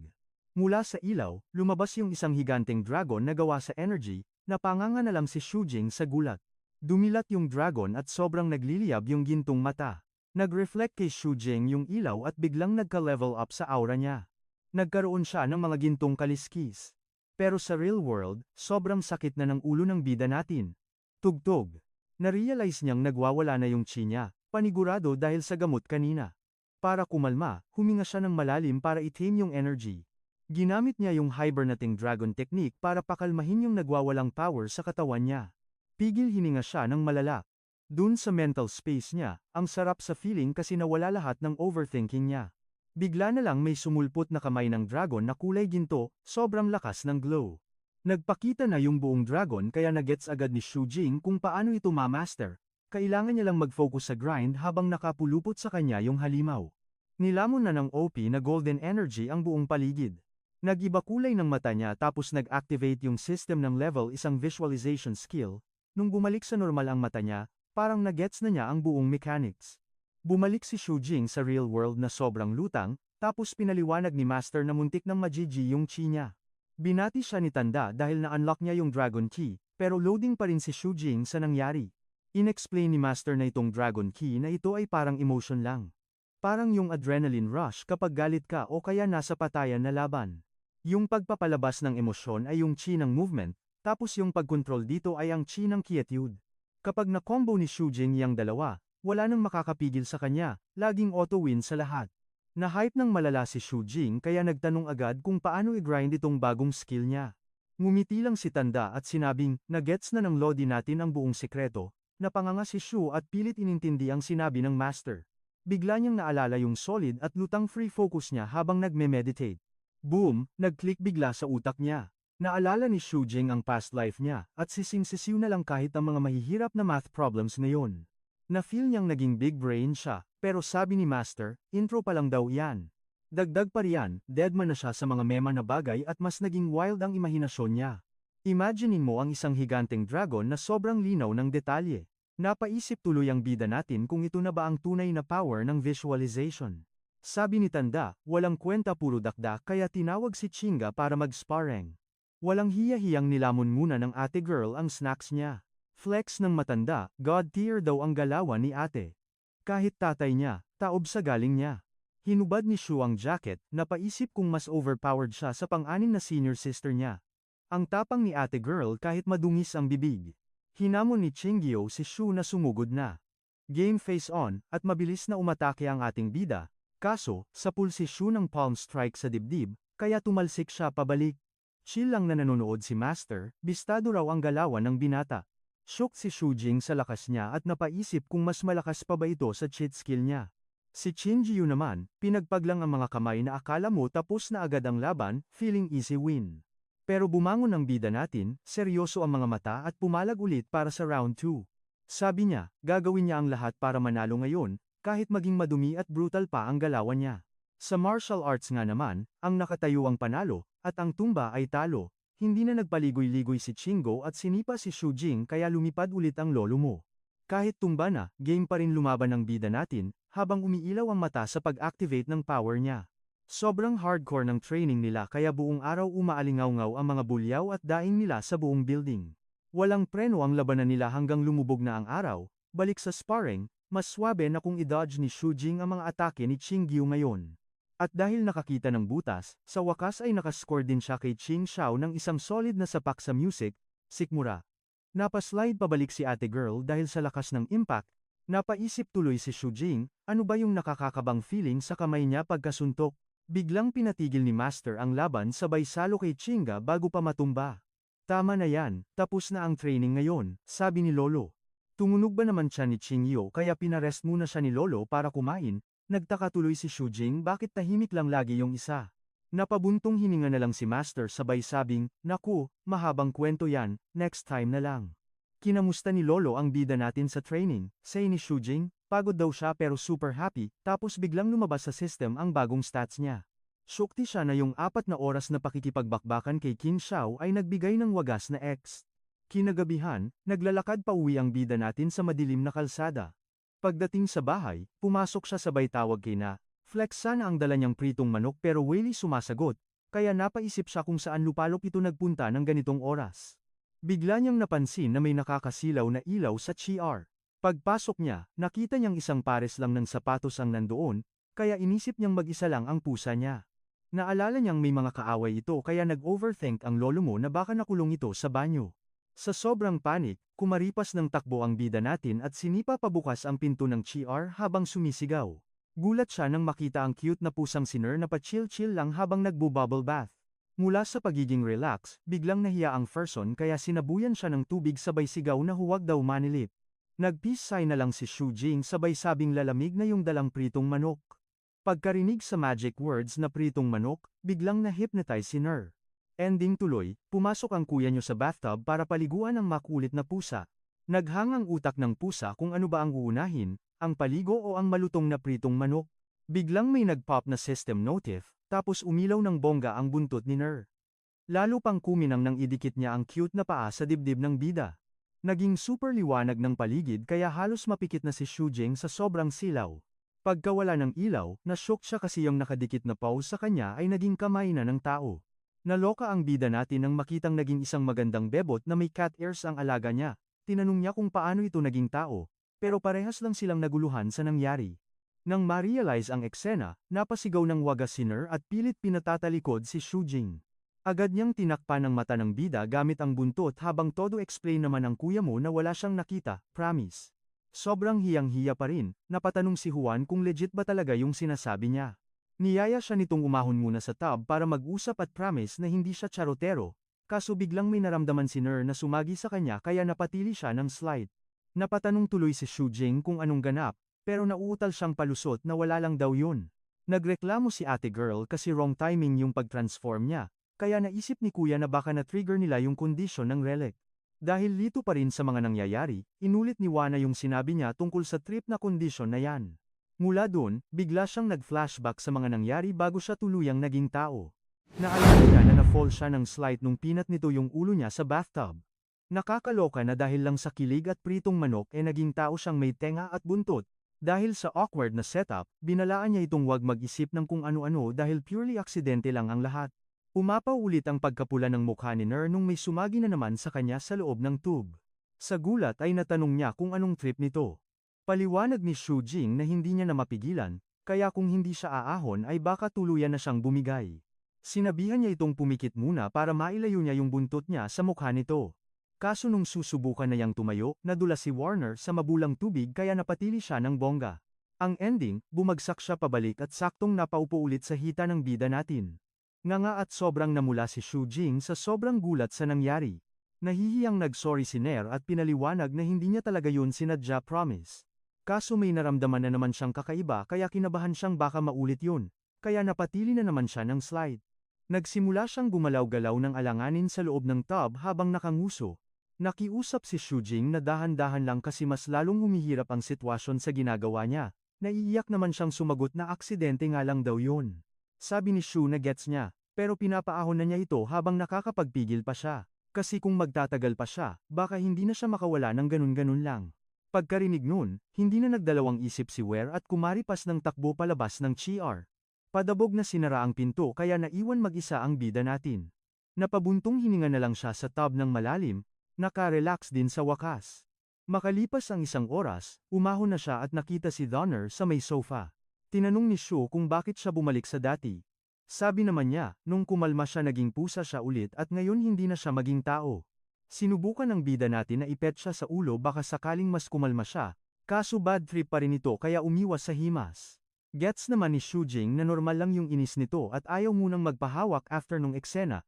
Kaya sabi niya may kilala siyang expert sa mga relics na baka makatulong sa pag-transform niya. Nagsimula namang mag-daydream yung kuting kung anong gagawin niya kapag naging tao ulit siya. Na-imagine niya yung sarili niya na inaalila yung MC natin. Napangiti na lang ng nakakaloko yung pusa sa sofa kakaisip sa ganong setup. Tiningnan na lang siya ng MC natin na walang kaide-ideya sa sobrang sus niyang pagtawa. Naging chill lang ang gabi at pumasok ang panibagong araw na may sikat ng araw sa buong sala. Paggising ni Shu Jing, may nag-pop na system notification na nag-level up daw yung health preservation stats niya. Paglingon niya sa kama, nakita niya yung kuting na sobrang sarap ng tulog at nakabaluktot pa sa tabi niya. Biglang nag-vibrate yung phone niya kaya chinek niya kung sinong nag-text ng ganun kaaga. Mensahe pala galing sa trabaho na pinapapunta siya agad sa isang location kasi kailangan daw siya dun. Napangiti ng bongga ang MC natin kasi sa wakas may pumasok na bagong racket. Sinundan niya yung message at nakarating si Shu Jing sa Ching Ching Library kung saan yung bagong gig niya. Lito siyang lumingalinga kasi si Wu Yuking ang nagpatawag sa kanya pero wala pa siya. Tapos napansin ng bida natin yung isang babaeng nakasalamin na nakaupo sa likuran. Saglit siyang natulala at napatitig lang sa babae. Doon niya na-gets na yung babae pala mismo ay si Wu Yuking na kumontak sa kanya. Ngumiti lang ng slight si ate girl at dahan-dahang tinanggal yung salamin niya. Pagkatanggal nung accessory, pinuri niya ang kuya mo na ang taas daw ng consciousness intensity nito. Nagniningning yung mga mata ni Shu at medyo kinilig siya sa sinabi nito. Shook si ate girl na nahanap siya agad kahit nakadisguise pa yung relic na mula ng slight yung. Napa-fake cough na lang si Wu Yuking para i-cover up yung matinding hiya niya that time, music. Super awkward din ng feels ni Shu Jing kaya kunwari siyang nag-look away. Pinakita niya yung salamin, isang relic daw na pampaloki ng aura. Kaso pagkahawak ni kuya, biglang may nag-pop up na system notif tapos hinigop yung mismong divinity nung item. Chinika pa niya na pag hinubad mo yung item, biglang sasabog yung naitagong aura at magiging sobrang attractive ka. Super nakahinga ng maluwag si Shu Jing dahil nagets niyang hindi naman pala siya biglang naging weirdong creep. Epekto lang pala ng salamin yun. Kaya naman umayos na siya ng upo at tinanong na yung racket na sinasabi ni ate girl sa chat. Inabutan siya ni Wu Yuking ng file sabay chika na isa itong super espesyal na rank C containment mission. Pasabog niya, ang target daw nila ay isang divine relic na Crown of Glory na pampatindi ng pagnanasa. Hawak to ngayon ni Lu Huying na nanggigigil kapag nakakakita ng pogi, kaya naman sinuot ng bida natin yung salamin dahil meant to be pala talaga yun para sa kaniya. Pinuri ni Wu Yuking ang aura niya at sinabing kapag hinubad niya yon, paniguradong sasabog sa kilig ang target nila. Sa ganitong paraan, madaling-madali yang makukuha yung corona, kaya naman solong-solo niya ang misyon na to. Bigla tuloy kinabahan ng bida natin nang ma-realize niyang siya pala talaga ang gagawing pain sa plano nila. Pero naisip niya na swak ang racket na to para makapag-farm siya ng divinity mula sa dalawang relics. Napangiti tuloy siya ng palihim, iniisip kung anong mangyayari kapag suot niya yung salamin ng 10 taon diretso. Todo pose pa si Kuya na feeling nasa tuktok ng langit, kaya napakamot na lang sa ulo si Wu Yuking. Nang matauhan, tinanong niya kung sa kaniya ba yung salamin pero hiniram lang daw yon ni ate girl. Shock naman si Shu Jing dahil may iba pa palang kumpanya na tulad nila. Akala niya kasi sila lang ang nag-iisa, pero pinaliwanag ng babae na lahat naman daw sila ay may pagka-espesyal. Kinumpara pa niya ang trabaho nila sa mga glorified na tagawalis sa kalsada, kaya medyo na-awkward tuloy ng malala si Shu Jing. Kasunod nito, sinabi ni Wu Yuking na may libu-libong divine relics pa ang nagkalat sa buong mundo. Kahit anong gamit pwedeng maging relic tulad ng umiilaw na gintong suklay. May pa-music pa. Bukod doon, pwede ring maging relic ang isang gintong kopa sa mismong kamay ng isang magandang dalaga. Dahil diyan, sobrang delikado ng trabaho nila kasi pwedeng sumulpot ang isang relic kahit anong oras. Nagtanong ang bida kung may kakolab sila, at sagot niya na gobyerno daw ang kumukuha sa serbisyo nila. Pero binalaan siya ni Wu Yuking na mag-ingat dahil pera-pera lang ang habol ng ibang ahensya sa mga misyon. Gets naman agad yun ni Shu Jing at tumango bilang sagot. Sabay ibinahin ang usapan at sinabing gusto niyang itest yung epekto ng salamin na nagpalito lalo kay Wu Yuking. Kaya nakangiti niyang hinubad ang salamin habang sip-sip ng sistema niya ang divinity mula sa mismong item. Dahil doon, biglang kumabog ang dibdib ni ate girl at nagningning ang mga mata sa taglay na kagwapuhan ng bida natin. Lumabas ang charm notification kaya nagets ni Shu Jing na grabe ang kapangyarihan ng salamin. Next scene, isang super busy na kalsada tapos may dilaw na bus na pa-chill lang na dumaan. Sa loob ng bus, prenteng nakaupo ang bida natin habang binabasa ang mission file niya para makaporma na. Laman ng file ang profile ni Lu Huing, isang tita na 45 taong gulang na laging tambay sa mga bar at club. Naisip ni Shu Jing na normal na galawan lang ito ng isang reyna ng sindikato. Gamit ang power ng corona niya, nakasakop na agad siya ng teritoryo at nakabuo ng sarili niyang tropa na tinawag na Small Rose Gang. Simula noon, araw-araw na siyang umaatake ng mga lalaki doon para higupin ang lahat ng lakas nila. Bukod pa dyan, yung corona ng kontrabida ay laging nagpapataas ng pagnanasa niya. Kaya habang tumitindi ang uhaw niya, mas lalong lumalakas ang mga powers niya. Kung walang pipigil sa lola mo, walang katapusan na magle-level up ang power ng corona hanggang sa mawalan na ito ng control. Ang tanging solusyon lang sa problemang ito ay bawiin ang corona sa kanya para bumalik sa normal ang lahat. Pagdating sa bandang South District, bumaba na sa bus ang bida natin sabay angas ng ayos sa salamin niya para sa misyon. Pagbaba niya, may malalang rambulan na nagaganap, at may isang kuya na sapul sa mukha kaya napadighay ng dugo. Dahil doon, may sumingit sa likod na nagsabing ang sarap daw sa feeling ng nakakagawa ka ng kahit anong trip mo sa buhay. Tapos, pinakita yung may-ari ng club na isang babaeng nakadress at may corona na sumisigaw na gagawin niya lahat ng gusto niya at bubugbugin ang sinumang pipigil sa kanya. Mula sa malayo, tahimik lang na nanonood si Shu Jing, na nag-iisip na ang isip bata at super OA naman ng babaeng ito. Pero nang mapansin niya yung corona, nagets ng bida natin na parang nakita na niya ito dati. Samantala, tinatakot na ng babae ang isang L. Nilapitan niya si kuya nang may nakakalokong ngiti sabay banat na gusto niyang solohin ang dalawang poging binata para sa kaniya. Sa isang tabi, naghihimutok si Shu Jing at mas bet pa yatang mategi kesa landiin ang baliw na babaeng yun. Eksakto namang may panibagong tropa ng mga boys na biglang sumulpot. Sabi nung isa, yari daw talaga si Lu Hiyang kay Kuya Duan Hin here. Nakita naman ng bida natin yung mga dumating kaya nagtago muna siya para makimarites sa mangyayari. Biglang nanigaw yung boss nilang si Duan Kaping kay Lu Huing, balita daw kasi niya masyadong papansin at mayabang ang lola niyo ngayon. Imbes na matakot, deadma lang ang boss ng Rose Gang na si Lu Huing, sabay taray kung sino daw ba yung epal na kaharap niya. Sa likuran niya, dali-daling tinuro ng mga bugbog sarado niyang tropa si Duan Kaiping, siya daw kasi yung nanlamog sa kanila ng ganon. Humarap tuloy si Lu Hoying sa kalaban niya na may nakakalokong ngiti, sabay hirit na in fairness ang yummy pala ng katawan niya sa malapitan. Ang malala pa, nang aakit na dinilaan niya ang labi niya sabay tanong kung gusto ba daw nitong bagets na makipaglaro kay ate girl. Dahil sa sobrang pikon, tuluyang nagwala si Duan Kaping at pinaulanan siya ng malulutong na trash talk. Agad siyang sumugod sabay bato ng napakalakas na suntok, at pasigaw na pinapabalik ang teritoryo niya na inagaw nila. Kaso parang basic lang na nailaga ni Ate Girl ang bawat tira niya habang panay naman ang sigaw ni Dan Capping na duwag daw siya. Habang nag-aaway sila, nagets din sa wakas ng bida natin na dating teritoryo pala ni Nadwan ang lugar bago inagaw ng Rose Gang. Utos agad ng boss sa mga tauhan niya na sumugod na, kaya ready to rumble na rin ang Rose Gang. Sa gitna ng riot, may isang kalaban na nakasapol ng malala sa tropa ni Lu Haiying. Pagkakita sa bugbog niyang tropa, sumigaw ng malakas si Ate Girl sabay ready makipag-upakan. Gigil na gigil niyang tiningnan ng masama ang Razor Gang dahil panira sila ng trip.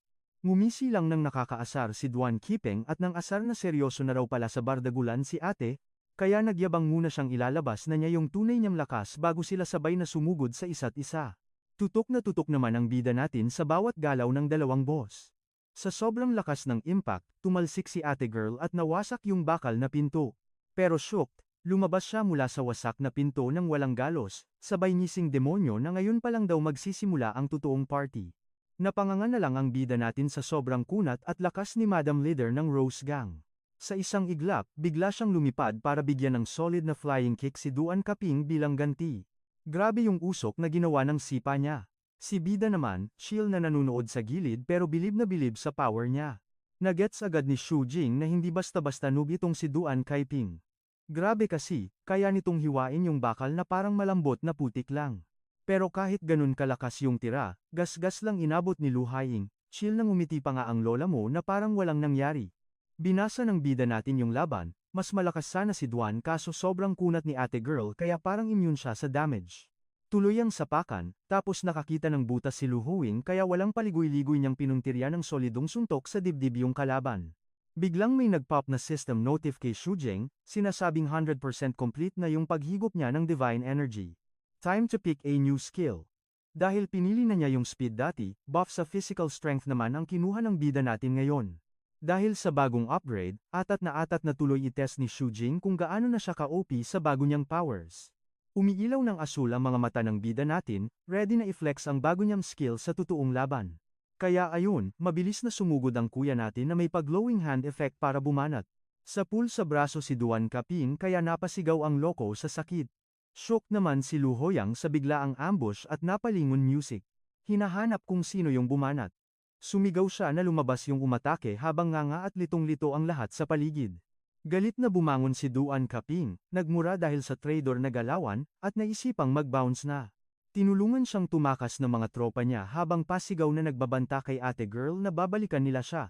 Pagkagora ng kabilang gang, napaaray ng mahina si Lu Haiying dahil masakit din pala yung patagong banat na yun. Sakto naman, napansin ng tropa niya na may naglalakad palapit. Tiningnan siya ng masama ni Ate Girl at tinanong kung siya ba yung umatake kanina. Chill lang na nakapamulsa si kuya at umamin, kaya tinanong agad ni Ate Girl kung may dala ba siyang patalim. Sagot naman ni Xu Jing, hindi na daw niya kailangan ng armas kasi halata namang noob yung galawan ni Ate Girl sa labanan. Sa sobrang yabang at confidence ni kuya, naiwang nganga at speechless ang leader ng Rose Gang. Music kaya ayon, pumorma na ang bida natin at nag-flex na kaya daw niya itong pabagsakin nang hindi nasisira ang ayos niya. Natawa lang ng sarkastiko si Lu Huing at humirit na sa kama lang daw siya kayang tapatan ng lalaking ito. Deadma lang si Xu Jing sa asar niya, nag-focus lang at biglang binalot ng kulay gintong aura. Napansin ni Ate Girl yung pagbabago ng energy at napaisip kung OP ba talaga yung bata. Maya-maya lang, may lumabas na dambuhalang beast aura sa bida natin, kaya biglang uminit ang eksena. Dahil shook na shook sa intense na power reveal, napatanong si Lu Huing kung sino ba talaga siya. Habang balot ng gintong liwanag, inulit pa ni Xu Jing yung tanong niya para mas ma-feel ang pa-main character moment. May pangisi pa sabay ayos ng salamin, at sinabing tawagin daw siyang Set, sakto. May nag-pop up na system screen na nagsasabing active na ang dual life mode niya. Walang paligoy-ligoy, full force na sumugod si Xu Jing gamit ang bago niyang super lakas. Sa sobrang lakas ng suntok niya, bumigay yung baseball bat at sapul agad si Ate Girl sa braso. Tumalsik siya ng malala papunta sa pader na literal na nawasak dahil sa tindi ng impact. Gulat na gulat si Ate Girl sa bilis at lakas ni kuya na bigla na lang ng ambush sa kanya. Bago pa siya makaget over, nabigyan agad siya ng bida natin ng isang malutong na sapak sa mukha. Sunod-sunod na combo punches ang inabot niya, walang kawala si Ate Girl. Sapul lahat ng banat, at hindi naman lang nakasagag ang leader ng Rose Gang sa bugbog sarado moment na ito. Para tapusin ang combo, binigyan siya ng bida natin ng isang lupit na spinning kick kaya ayon lumipad siya. Pagkatapos ng atake, tiningnan ni Shujing ang kamay niya at na-realize na kahit anong lakas nun, ang kunat pala talaga ng babaeng ito. Laglag ang panga ng mga tropa niya, napaisip kung sinong alien itong nakapagpatumba sa boss nila. Kaso laking gulat ng lahat nang may kamay na lumabas mula sa mga guho, ibig sabihin, may round 2 pa.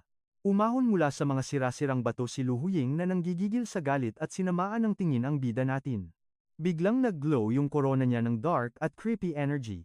Binalot siya ng itim na aura, naging pula ang mata, at sumigaw na sagad na daw sa buto ang inis niya.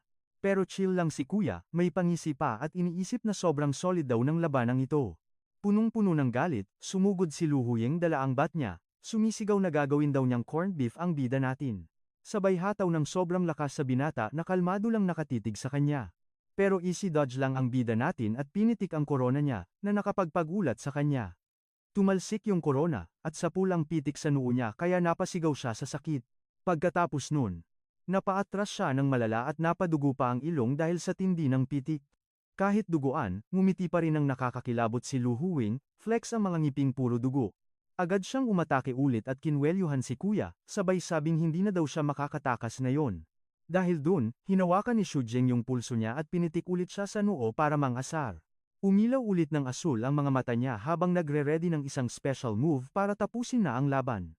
Tapos, biglang tinusok ng bida natin ang mga mata niya gamit ang daliri sa isang mabilis na dirty move, GG siya, napaatras habang nakatakip ang mukha at nagwawala sa sakit. Habang nakatayo sa harap niya, sinabi ni Shujing na turo daw ng master niya, sa labanan, walang bawal basta manalo. Kaya ayun, pumorma na siyang sipain siya sa ibaba, kasi weak spot din daw yun ng mga babae. Sa pulang sipa, kaya bagsak paluhod si ate girl na namimilipit sa sakit habang umaatras naman si Shujing. Sa wakas, pumuwesto na ang bida natin para pulutin yung korona sa sahig at tapusin na ang misyon niya. Sa isang swak na sipa, napasigaw ulit sa sakit si ate girl habang tumalsik ang gintong korona niya. Ayun na nga, bagsak si Lu Huying. Tulog mantika ang lolo mo sa loob ng crater. Samantala, gumulong yung bonggang korona palapit sa bida natin, pakul na inayos ni Shujing yung salamin niya habang shook na shook ang mga alipores sa pagkatumba ng boss nila. Nilapitan niya yung item at pinulot, tapos automatic na ini-scan agad yun ng system. Pagkapulot niya, biglang may nag-pop up na notif na hinihigop daw yung divine energy nung corona. Agad namang nag-snap ng picture ang bida natin at nag-send ng update na secured na ang package. Humarap siya kay ate girl at sinabing hindi manggagaling sa kanya ang karma sa lahat ng kasalanan nito. Ang bet ni Shujing, yung mga kawawang taong pinahirapan niya ang sisingil sa kanya ng buo. Bigla bang bumilis yung paghigop ng energy, kaya napaisip tuloy ang bida natin kung anyari, may epal na kuyang nakasuit na biglang sumulpot at sinita siya kung ano daw yung hawak niya. Gulong-gulo naman ang bida natin kung anong trip ng taong to. Inutusan agad ni kuya na nakasuit at kurbata na ibigay ni Shujing yung item kasi hindi daw siya deserve humawak nun. Nainis ang lolo mo sa pa-epal niya kaya hinamon niya ito na paano kung ayaw niyang ibigay. Nanlisik yung mata ng kalaban na may pag-glowing red effect pa, tapos binantaan siyang naghahanap talaga ng sakit ng katawan. Gamit yung hitek na mata niya, inisken niya ang bida natin at nakita yung buong combat stats nito. Kahit medyo shook sa level ng bata, ngumisi pa rin ito at sinabing super hina pa rin ni Shujing, na may pa-background music pa. Kaya binigyan ng nakasuit ng huling chance yung bata na isurrender ng maayos yung corona, pero walang patumpik-tumpik na sinubukan ulit siyang sipain ng bida natin diretso sa maselang bahagi niya. Nasangga naman agad nung lalaki yung sipa at sinabing inexpect na daw niya yung ganitong maduming galawan mula sa isang martial artist.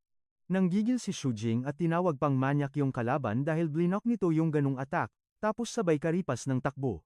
Habang tumatakas, napansin niyang ang weird at sobrang tigas ng katawan ng kalaban parang gawa sa purong bakal.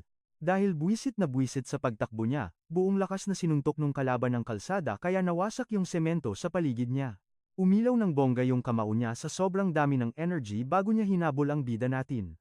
Bigla siyang umatake ng isang malupit na suntok kay Shujing para tapusin agad ang laban, mabuti na lang at naiwasan ito ng bida natin sa huling sandali at gumamit ng isang sipa para makalayo agad sa peligro.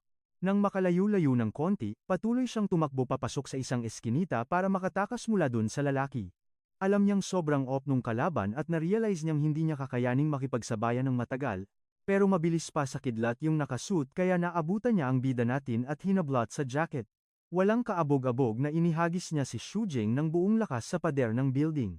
Nang mag-relax yung kalaban, nagulat na lang siya nang sapol siyang tinamaan ng isang maitim na energy mula sa kawalan.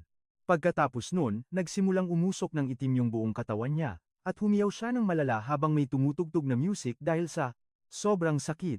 Umilaw ng pula yung mga mata ni Shu Jing, at mukhang pati siya shook at di magets kung anong nangyayari. Mula dun, binalot ng kulay violet na aura yung lalaki at bigla na lang siyang nag-umpisang maging abo. Balot ng mga itim na apoy ang bida natin habang pinapanood lang yung lupit ng bago niyang kapangyarihan.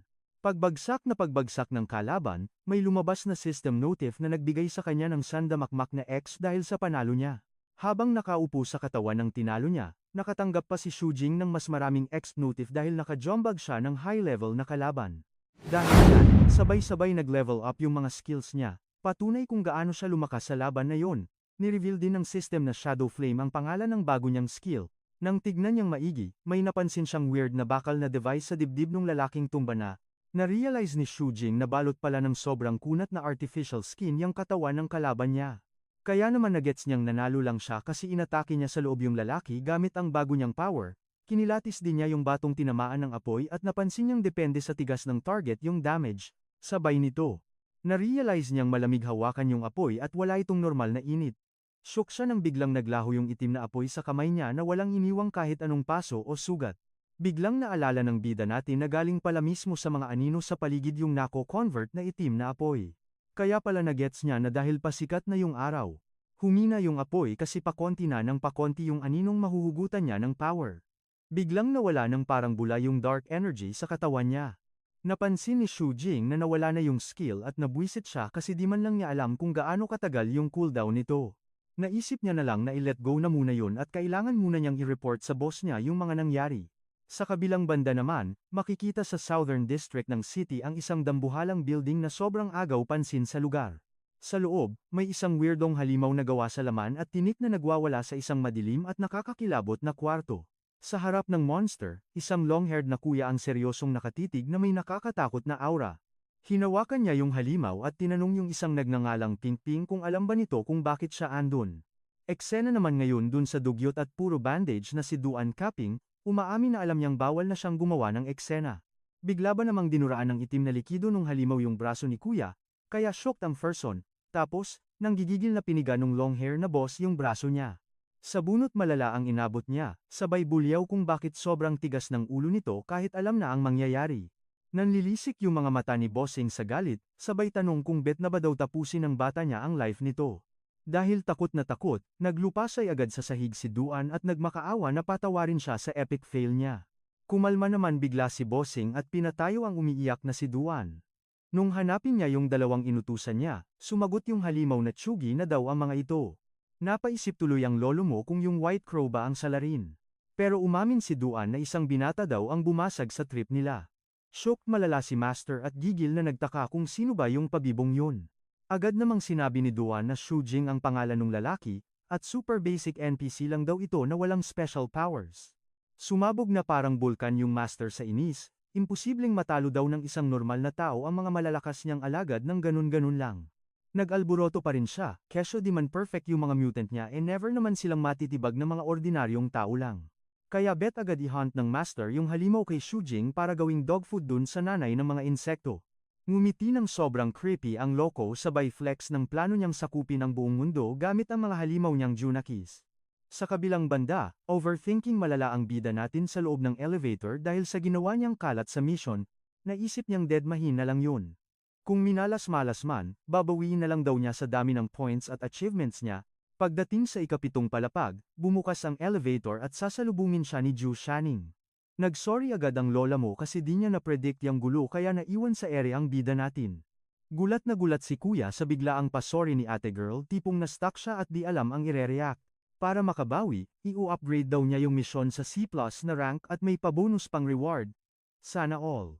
Na-awkward naman si kuya sa inasal niya kaya sinabi na lang niyang ox lang yun, di niya rin in-expect yung ganung treatment.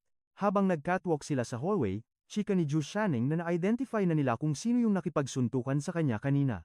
Hawak ang record, ni-reveal niyang Ju Yingkan ang pangalan ni kuya, na isang expert pala mula sa karibal nilang kumpanya ng sapatos. Nakaupo na sila ngayon sa table, at kinuwestiyon ng bida natin yung palusot na personal na away lang daw ito, amoy malansa kasi eh. Nagtaka ang Ferson kung bakit naman pag-iinteresa ng lalaking yun yung corona nung kontrabida, sobrang nonsense kaya. Para makuha yung sagot, tinuro ni ate girl yung isang mapa sa ibabaw ng mesa para kunin ang atensyon niya. Makikita sa mapa kung gaano kalayo yung shoe company dun sa crime scene, kaya ang weird lang talaga ng kwento. Kutob niya may chismis pa sa likod nito kaya pinasalo na niya yung kaso sa kanya. G naman si Shu Jing, sabay abot ng corona at tanong kung kukunin na rin ba yung salamin. Namula bigla ang lola nyo, at kinilig na sinabing i-keep na muna daw yung salamin kasi baka magamit pa niya next time. Change topic agad si ate mo girl sabay turo dun sa autopsy report sa mesa. Na-stress na shinare ni ate girl na sobrang mind-blowing nung report naglahong parang bula daw kasi yung mga organs nung lalaki, sabay tanong paano daw niya ginawa yun.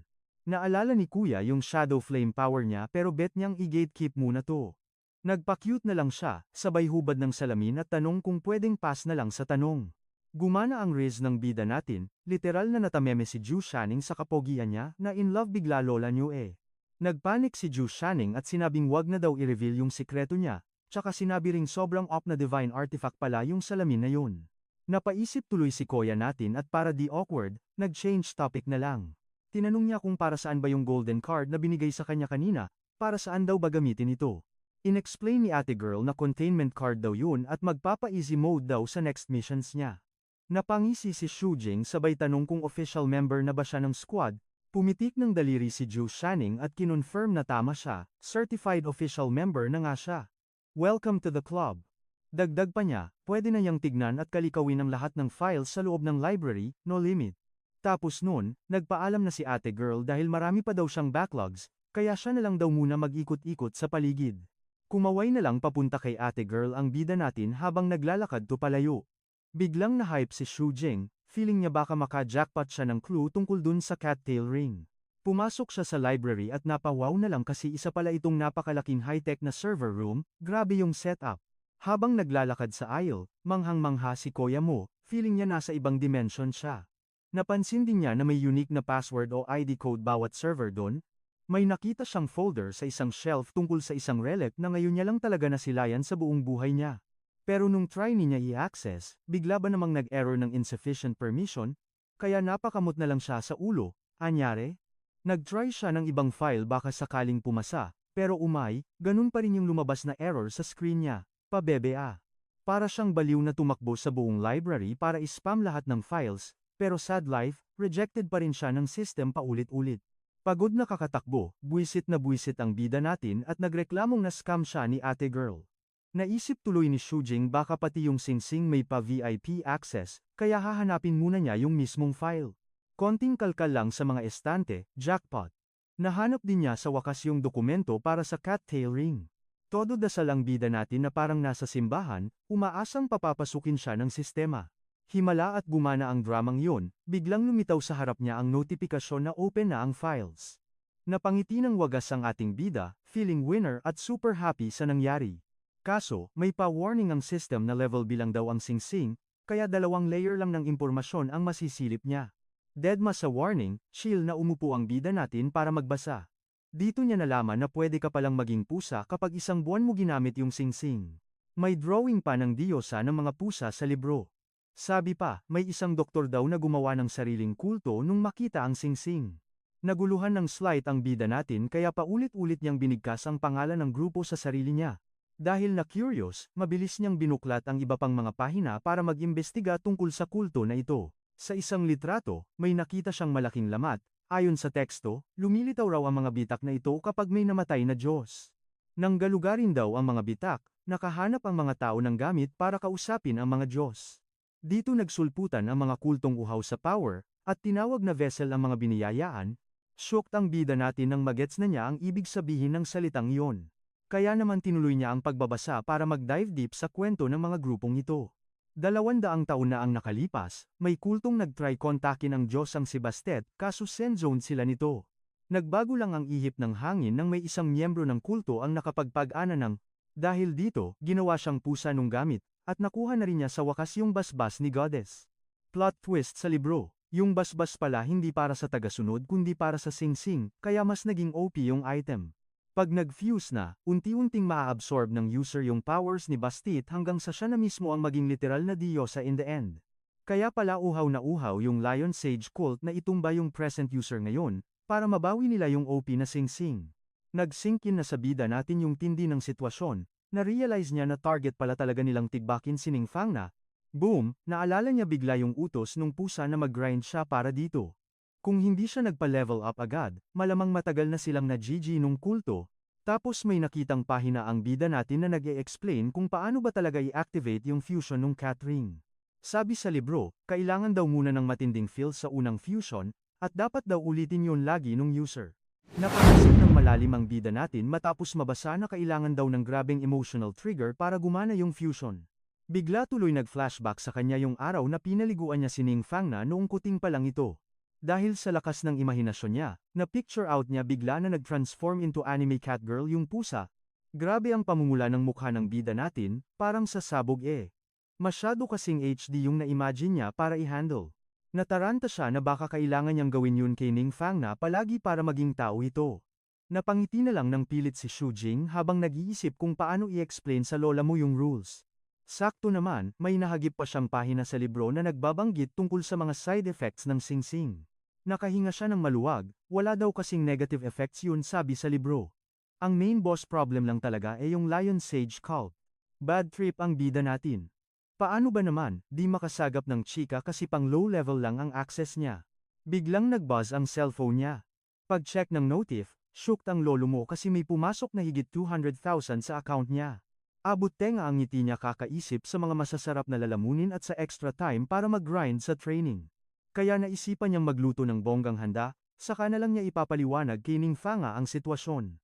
After 5 days, fiesta ang peg sa hapagkainan habang sarap na sarap ang pusa sa paglamon. Habang ngumunguya ng fried chicken, nagtaka si Ning Fang na bakit ang galante niya bigla. Napangiti na lang ng alanganin si kuya at sinabing mayaman naman siya dati. Shinare din niya na may natutunan siyang bagong armor skill mula sa master ng dojo. Sa sobrang hardcore ng grind, kailangan pa niya ng oxygen mask. Plus, ang required na herbal bath after training ay nagkakahalagang 40,000. Kaya naman ang pera niyang 200,000, literal na bumagsak agad sa 8,000. Nag-grant pa siya sa gastos. Pero umusok ang ilong ni Ning Fang na at tinalakan siya kung bakit barya na lang ang natira gayong dapat may over 30,000 pa sila. Dahil sa matinding sermon, napa-facepalm na lang sa hiya ang bida natin habang nakasubsob sa lamesa. Music, kumalma rin naman yung pusa kalaunan, at kahit medyo hiya pa, sinabihan siyang tipirin na yung natitirang budget. Paalala niya, kailangan pa kasi nilang bumili ng potions, weapons, at mamahaling outfits na paniguradong butas ang bulsa nila. Sabi tuloy ni Ning Fang, sapat na yung once a month na bonggang lafang. Na-realize tuloy ni MC na kailangan niyang dumiskarte agad para magkapera. Dahil sa nangyari, sablay bunot agad siya ng cellphone para maghanap ng diskarte. Nag-chat si Koya sa tropa niya para maghanap ng racket, at niyaya naman siya nito sa dojo. Titig malala ang bida natin sa screen at nag-prepare para sa bagong hamon sa life niya. Paglingon niya, shock siya nang makitang nilalafang na ng pusa ang lahat kaya napasigaw siyang magtira naman ito. Sa maingay na syudad, ready na si bida sa next quest niya. Sa Hidden Dragon Dojo, pinapanood niya ang tropa niyang batak na batak sa training. Music umilaw ng ginto ang mga mata niya habang nagpo-focus para sa turn niya. Isang mabilis na galaw, nag-flex siya ng bagong skill, at nag-pop up sa system na na-unlock niya ito. Bilib na bilib ang green-haired tropa sa progress niya in just 5 araw. Isang girl na naka-pigtails ang pa-cute na lumapit para ayain siyang mag-strength test. Push naman ng tropa niya na sumali siya. Kaso medyo alanganin pa ang ating bida. Sabi ng green-haired dude, perfect timing daw to para i-flex niya ang bunga ng training niya. Dahil mapilit sila, umabante na si Xu Jing at game na tinanggap ang hamon. Pumustura siya sa harap ng punching bag para magpasiklab.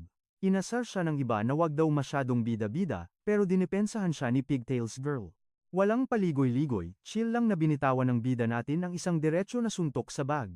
Nang makita ang mahinang suntok, tawang-tawa ang mga epal at tinanong kung takot ba siyang masaktan. Biglang lumobo at napunit mula sa loob yung bag. Sumabog ito at pumalo ang strength meter sa 9,999. Napangangamalala ang mga estudyante at napatanong kung anong kababalaghan ang nangyari. Ngiting aso ang bida natin at nag-explain na ang ginamit niyang moves ay tinatawag na soft force.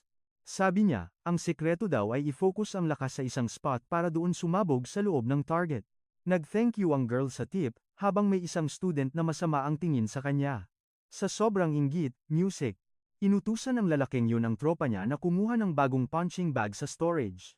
Inalok siya ng green-haired tropa niya ng racket bilang bodyguard ng isang VIP. Kinuha ng nalilitong bida ang calling card. Pagbasa niya, sa isang sosi na hotel ang racket at 800,000 ang bayad. Kuminang ang mga mata ni Kuya at na-hypnotize talaga sa laki ng sweldo. Nagka-dollar sign literal ang mga mata niya. Nagmakaawa ang bida natin na ibigay na sa kanya ang racket, kaya ayun, huminto ang isang mamahaling kotse sa hotel at pinagbuksan siya ng pinto. Nakaporma ng formal, bumaba si bida sa kotse at naglalakad papasok ng hotel na parang model. Sa loob, pinagtsitsismisan siya ng ilang lalaki kung di ba siya masyadong bata para maging sekyo. Napangiti na lang ang ating bida at naisip na tama nga ang mga ate niya sa suot niya. Sa isang flashback, tinuro ng ate niya ang suot niya at nagtanong kung ganyan ba talaga ang porma niya. Dinaldal pa siya ng ate niya na mahalaga ang pananamit dahil mabubuli siya kung dugyot siya. Pinakita niya ang isang mapulang suit na prine-pair na daw niya. Nag-inarte ang bida natin na sobrang agaw pansin naman ang suit at di naman daw siya magba-blind date. Umiwas siya ng tingin at dinedma ang bigay ng ate niya, na sobrang kulit na isuot niya yon. Biglang sumulpot ang isa pa niyang ate na may dalang itim na porma, music, kaya na bad trip yung una. Nakangiting sinabi ng bida natin na mas may taste ang pangalawang ate kesa sa una. Balik sa hotel, laway na laway ang dalawang babae sa kanya, pinupuri ang pagiging gwapo niya. Sa kabilang dako, napaisip ang nakasombrero kung may bagong student ang dojo. Umirap lang yang tambay sa tabi niya, baka raw puro pa. Cute lang yan at wale sa bakbakan.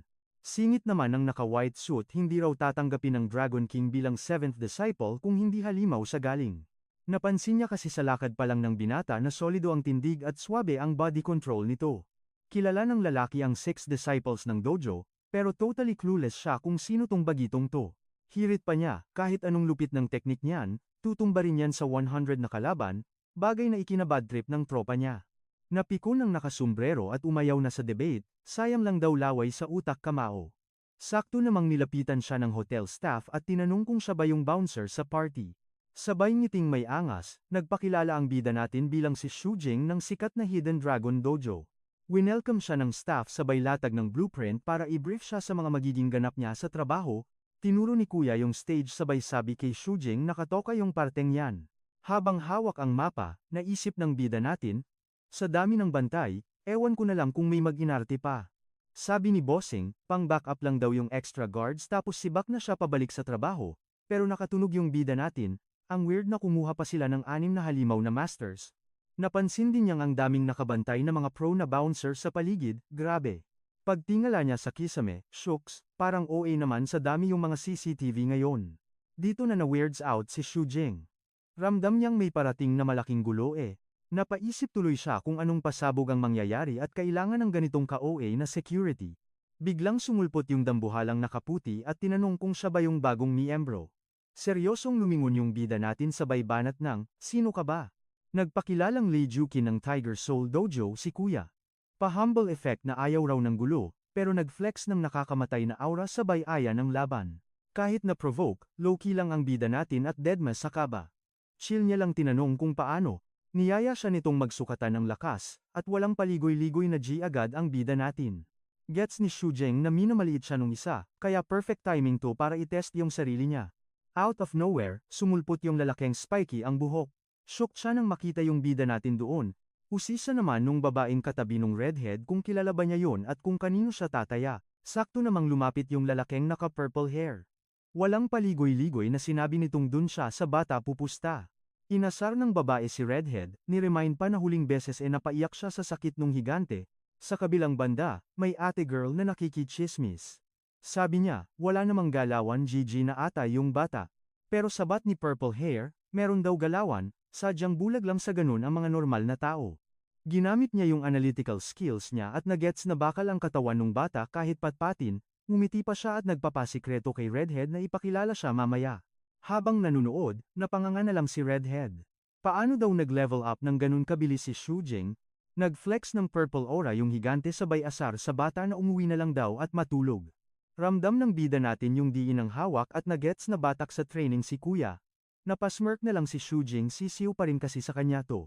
Dito na siya nagpabibo ng lakas. Sabi niya, kahit ang laki ni Kuya, basic pa rin pala.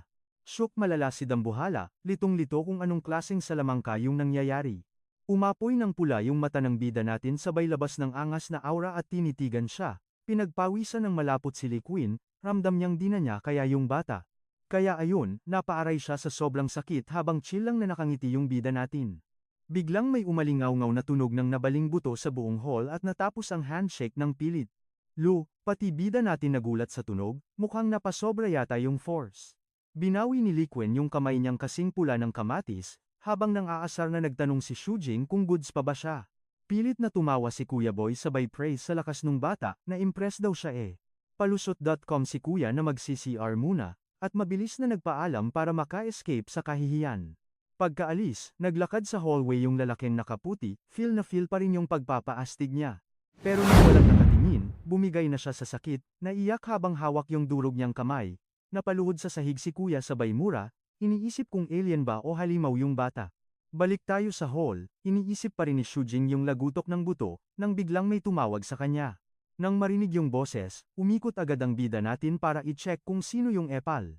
Shocked siya nung makita si Pyu Guang, yung redhead, na kumakaway ng nakangiti. Pagdating sa stage, biniro ni Shujing na feeling rich kid siya, pero todo deny naman si redhead. Walang paligoy-ligoy ang bida natin, diretsahang tinanong kung ano bang sadya nito sa kanya. Nag-explain si Pyu Guang na solid daw yung laban para sa kuya niya kaya gusto siyang ma-meet in person. Sa di kalayuan, nag-cheers ng baso yung naka-purple hair, habang seryosong nakatitig sa kanya yung bida natin. Sabay turo nung redhead sa mga sosyalerang chicks na kumakaway na parang may heart emojis yung mga mata. Pass muna ang bida natin sa invite kasi nga may duty, pero chill lang daw at walang kaso yun.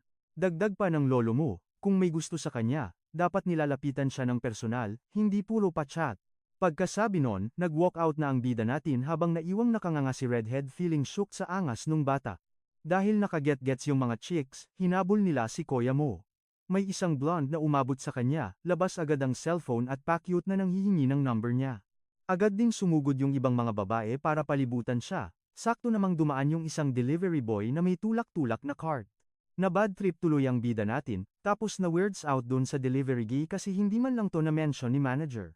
Walang hiya-hiya si Ate Blonde, kinapitan pa talaga sa braso at pinilit siyang i-add sa contacts niya.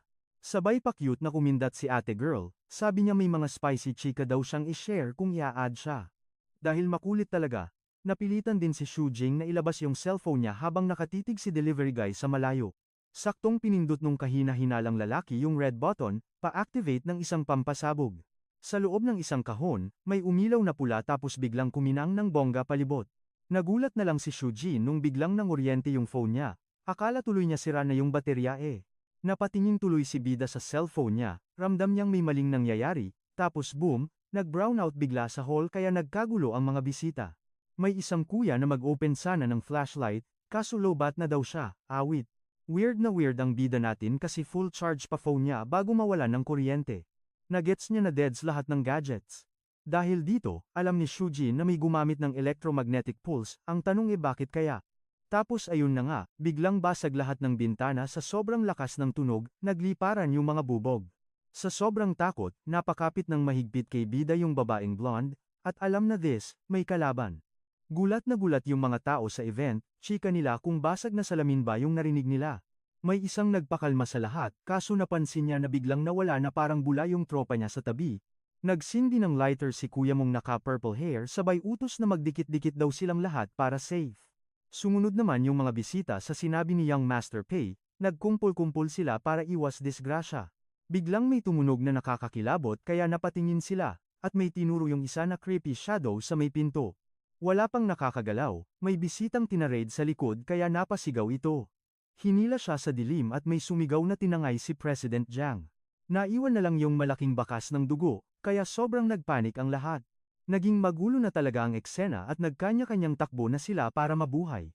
Sumigaw si Young Master Pei na wag maghiwa-hiwalay para ma-handle ang gulo. Eksaktong may dumaan na sobrang bilis sa harap niya, muntikan pang madali ang mukha niya. Shocked si kuya nang makita yung dugo sa kamay niya, napuruhan pala siya nung mabilis na atake. Kahit delikado at puro tumba ang mga upuan sa paligid, ready na siyang makipagbakbakan. Kaya sumugod si Young Master at sinapak yung anino sa dilim. Tumama sa sahig yung suntok niya kaya umalikabok ng malala, solid yung lakas niya ha. Pagkatapos sumuntok, tumayo agad siya at naging matalas ang pakiramdam sa paligid. Kaso sa isang iglap, tumilapon siya sa sahig kaya napasigaw ng malakas yang nakababata niyang kapatid. Natuog sa dibdib si Master Pei ng isang matulis na braso kaya tulala at di makapaniwala ang kapatid niya. Bakas ang sakit at gulat sa mukha niya habang nakatingin sa sugat niya, parang ayaw mag-sink in sa utak niya yung nangyari. Lumit, kaso ang bilis gumalaw ng halimaw, GG na, huli na para tumakas ang lolo mo, kaya ayun, sumugod agad ang bida natin sabay bigay ng napakalakas na sipa sa kakaibang nilalang. Sapul na sapul, sumabog yung impact kaya tumalsik papalayo yung halimaw. Tiningnan maigi ni Shujing kung anong klaseng alien yung inatake niya.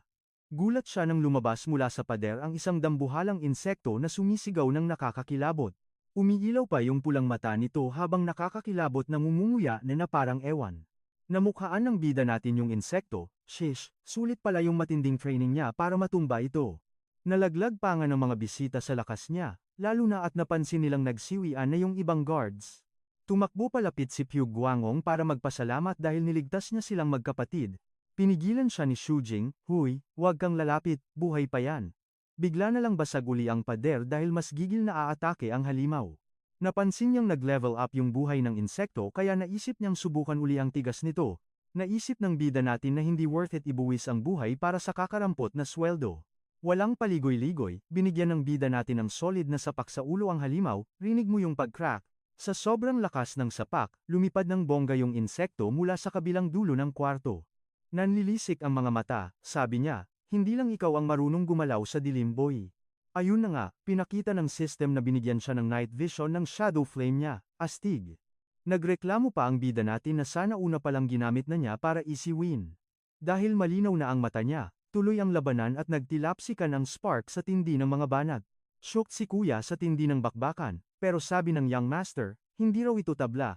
Pinaliwanag niyang mukhamang iwas lang ng iwas si Shujing, ni isang atras wala siyang ginawa. Dahil dun, nagets ng young master na lihim pala silang pinuprotektahan ng bida natin buong time. Dahil sa lala ng eksena, pinatsupi agad ni Kuya Mong Buff ang mga usisero para iwas epal sabay utos na tawagan ang mga lesbo. Dahil safe na ang tropa, oras na para seryosohin ng bida natin ang laban. Ngumisi ang loko at nang asar sa halimaw na sila na lang daw ang magde-date ngayon. Humarap naman yung halimaw, ready na makipagbasagan ng mukha habang nanlilisik ang mga pulang mata sa dilim. Biglang sumugod ng sobrang bilis yung kalaban, buti na lang at naiwasan agad ng bida natin. Nasapul pa rin siya ng konti, at na-realize niyang nag-level up din sa bilis yung pangit na halimaw.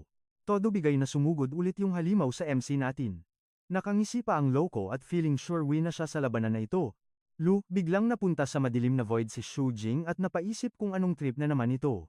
Habang nahuhulog siya sa kawalan, napaisip tuloy siya kung game over na ba ang life niya. Hindi makapaniwala ang lodi natin na ipis lang pala ang tatapos sa kanya, parang may mali yata sa script. Sa paghulog niya, sinalo siya ng isang kamay na gawa sa gintong liwanag kaya lalo siyang nashook, tapos may sumulpot na energy dragon na super pamilyar sa paningin niya. Balik sa totoong buhay, nakadaga na yung halimaw sa kanya at ready nang tapusin ang laban. Kaso napansin ng kalaban na may kakaiba. Nagulat siya sa biglang paglakas ng aura ng bida natin. Ayun na nga, sumabog ang gintong aura mula kay Shujing para i-shield siya sa mga atake ng halimaw. Nagliwanag ng ginto ang mga mata niya, ready nang mag-flex ng bagong power. Ginamit niya yung Hidden Dragon move at sinabing makakatikim ng matinding karma yung kalaban. Nilabas na ng MC natin ang kanyang ultimate move, at boom, sapul ang halimaw ng isang solid na energy blast. Sobrang lakas ng atake, literal na naging alikabok at nagkalat ang mga piraso ng halimaw sa buong hall. Pagtingin niya sa sarili niyang kamay, na-shock si Shujing sa sobrang OP ng na-unlock niyang power, may narinig siyang weird na tunog, meaning hindi pa pala tapos ang boss fight. Gulat siya nang tumayo yung halimaw kahit pugot na, daig pa ang tibay ng ipis sa bahay. Naalala niyang nakakasurvive na pala ang mga ipis kahit walang ulo, kaya kailangan niyang humanap ng ibang paraan para tapusin ito. Dahil dun, nagets ng bida natin na nasa ibang part pala ang weak spot ng ipis kaya todo lakas siyang umatake ulit. Hinugot niya yung mismong vital organ ng halimaw, at napawaw na lang siya sa sobrang laki nito. Nung makita ng mga nagtatagong bisita na tumba na yung halimaw, naghiyawan sila sa sobrang saya. Kumalat agad ang chika sa buong hotel na may isang lodi na nakatalo sa halimaw. Gusto tuloy maging sponsor ng mga bisita at nakiusap kay Young Master Pay na ipakilala sila sa bida. Sa kabilang banda, inaasar ng nakasombrero yung malaking tropa niya kasi kinalaban nito yung sobrang OP na MC. Umamin si Lia na ni 1% ng lakas ng bida natin hindi pa nagamit, at sinwerte pa yung kalaban dahil binigyan pa ng chance. Feel ni Shujing na hindi lang simpleng aksidente yung nangyari, habang napansin naman ng redhead na may sugat siya. Lumapit yung lalaking green ang buhok at nakichismis kung anong ibig sabihin ng bida natin. Nagpakilala ang kuya mo bilang host ng party, at nagtanong kung tingin ba ng MC natin ay set up ang lahat ng ito. Pinaliwanag ng bida natin na sinadya yung blackout gamit ang isang electromagnetic pulse at talagang plinano. Seryosong sinabi ng bida natin na ang tunay na motibo ng atake ay para tigukin lahat ng bisita sa event.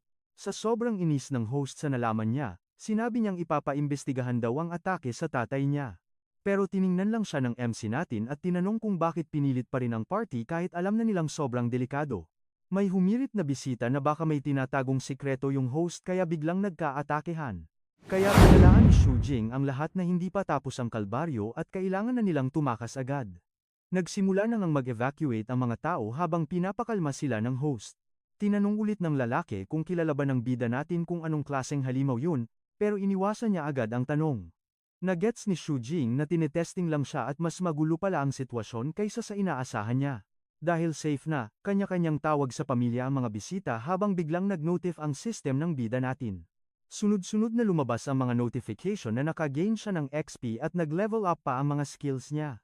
Bigla na lang gumaling ng kusa ang sugat niya sa dibdib, shocked ang lodi natin nang makitang naglahong parang bula ang lahat ng injuries niya. Narealize niyang bumalik sa full HP ang stats niya dahil nag-level up siya sa boss fight kanina. May in-offer na specialization ang system at napaisip tuloy siya kung konektado ba ito sa bago niyang move. Walang paligoy-ligoy na inaccept ni Shu Jing yung offer at pinindot agad ang confirm button sa screen. Binalot siya ng green aura at na-excite sa bagong power-up na ito. Ibang klase ang daloy ng energy niya ngayon, para bang mga kinalawang na tornilyo na nalagyan ulit ng langis. Dahil sa nangyari, na-realize ng MC natin na minsan nang dumating ang ganitong kasolid na swerte.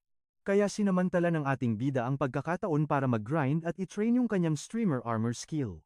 Sa kabilang banda, ginagabayan ni Young Master P ang mga nurse habang hinahanap kung nasaan na ang mga sugatan.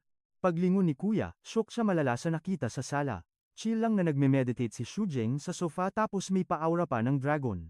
Fast forward sa Hidden Dragon Dojo, gabi na sa buong siyudad. Habang ginagamot siya ng ate niya, asar talo siya sa sobrang malas ng naging bodyguard mission niya. Sabi ni Master, parte raw talaga ng buhay yung aksidente kaya napatanong si Bida kung anong klaseng halimaw ba yung nakalaban nila. Walang idea si Mang Gosang sa buong kwento pero baka raw galing Borderlands yang halimaw. Napaisip tuloy ang bida natin tungkol sa biglang lumabas na rift. Ano kaya talagang meron doon? Pinakalma siya ni Master, swerte na raw nabuhay siya tapos nakakuha pa ng bagong skill. Kaso biglang flex si Shu Jing na nagets na daw niya ang pinakapuso ng Hidden Dragon style. Lu, literal na napatayo sa wheelchair ang dojo master sa sobrang gulat pati lahat ng andun shock.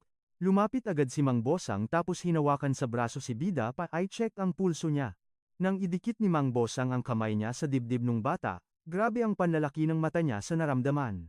Napatanong tuloy si Master kung nakabuo ba ng dragon ang bida natin, habang yung ate niya litong-lito na sa usapan. Tumawa ng malakas si Mang Bosang tapos pinaliwanag sa babae na may literal na nabuong dragon sa loob ng katawan ng kapatid niya. Nagtataka si Shu Jing kung anong klaseng dragon yon, sabi naman ni Master hindi daw yung guni-guni kundi totoong spiritual energy. Pinaliwanag niyang ang sikreto ng teknik ay palakihin ang inner dragon na to hindi lang basta puro training, at nakuha na ng bida natin ang cheat code para lagpasan ang limitasyon niya. Nakaluhod na nalilito, tinanong ni Shu Jing kung ano bang ibig sabihin ng pagbasag ng limitasyon. Say ni Master, may hangganan ng katawan ng tao at pag nasira mo yun, magle-level up ang buong pagkatao mo. Nagets ng bida natin na mukhamang tao sa labas, magiging halimaw naman ang lakas ng kaluluwa mo. Ang mga nakakagawa nito ay tinatawag na immortal at kayang mabuhay ng 150 taon na parang bagets. Napatingin si Jing sa binti ng matanda sabay isip na baka na aksidente ito, pero sabi ni Master chill lang, mas mababa na raw ang tsansang pumalpak ngayon. Sipag at tiyaga na lang talaga ang kailangan kaya nag-thank you ng malala ang bida natin. Napa-question tuloy ang ate kung bakit tumanda si Master kung malakas naman pala siya dati, tapos biglang seryosong sinabi ni Mang Bosen na may pumatay kasi sa dragon niya. Hala, laglag pa nga at literal na natameme sa takot ang magkapatid sa nalaman nila. Nag-storytime si Master na nung kabataan niya, ang yabang daw niya at feeling niya siya na ang pinakamagaling sa mundo. Sa flashback, makikitang inaapakan ng batang Master ang tinalo niya habang nagyayabang kung gaano siya kalakas. Dahil hindi siya makaya ng mga kalaban, ang asawa at anak ni Mang Osong ang pinaginitan at inatake. Sa sobrang gigil at galit ng Young Master, sugod bahay siya para maghiganti ng walang pakialam sa mangyayari. May mga sumubok umawat, pero walang inatrasan ng lolo mo at binugbog lahat ng humarang sa daan niya. Duguan pero may nakakakilabot na ngiti, feeling niya, God tier na siya, yun pala parating na ang karma niya. May biglang sumulpot na halimaw sa lakas, binasag ang mga binti niya at pinatay ang dragon sa puso niya kaya siya naparalisa. Para iwas gulo at maprotektahan ang pamilya, nagtago sila at nagtayo ng Hidden Dragon Dojo, sabay seryosong tanong ng bida natin kung wala ba siyang balak maghiganti. Paliwanag ni Mang Bosang, mga taga Northern District ang kalaban at isa pa lang doon sobrang sakit na sa ulo. Ngumiti na lang siya tapos sinabihan ng bata na kalimutan na yon, at pag-usapan na lang nila ulit kapag OP na siya. Cut to the next scene tayo sa sobrang dilim at walang taong kalsada, tapos may pa full moon pa sa langit.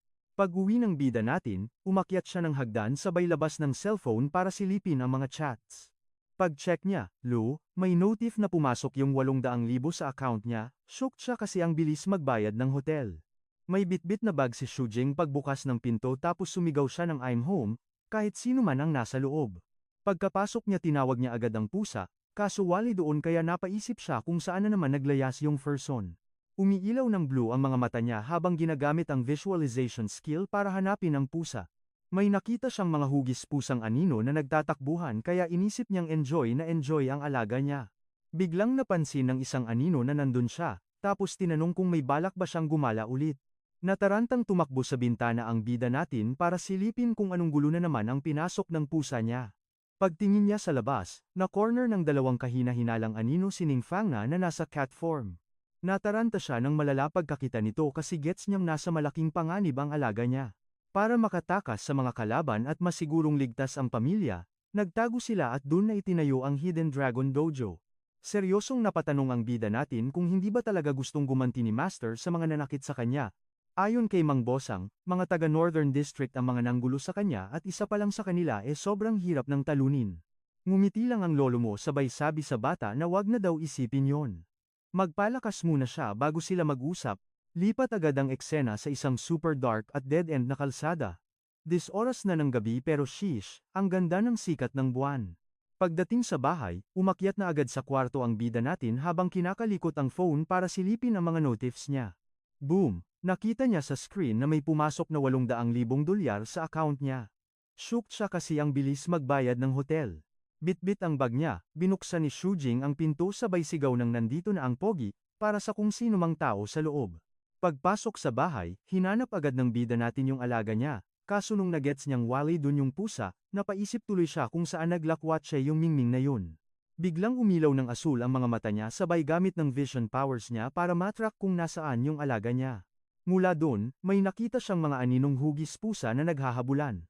Chill lang siya kasi inisip niya na baka nakikipagharutan lang yung pusa niya. Napansin siya ng isa sa mga anino at biglang tinanong kung may balak ba siyang lumarga o gumala. Dahil dun, kumaripas agad ng takbo sa bintana ang bida natin para silipin kung anong gulo na naman ang pinasok ng alaga niya. Sa labas, kitang-kita niya si Ningfang na sa cat form nito na na-corner ng dalawang super sketchy na anino. Shock malala ang kuya mo nang magets niyang. Nasa malalang danger na pala yung pusa.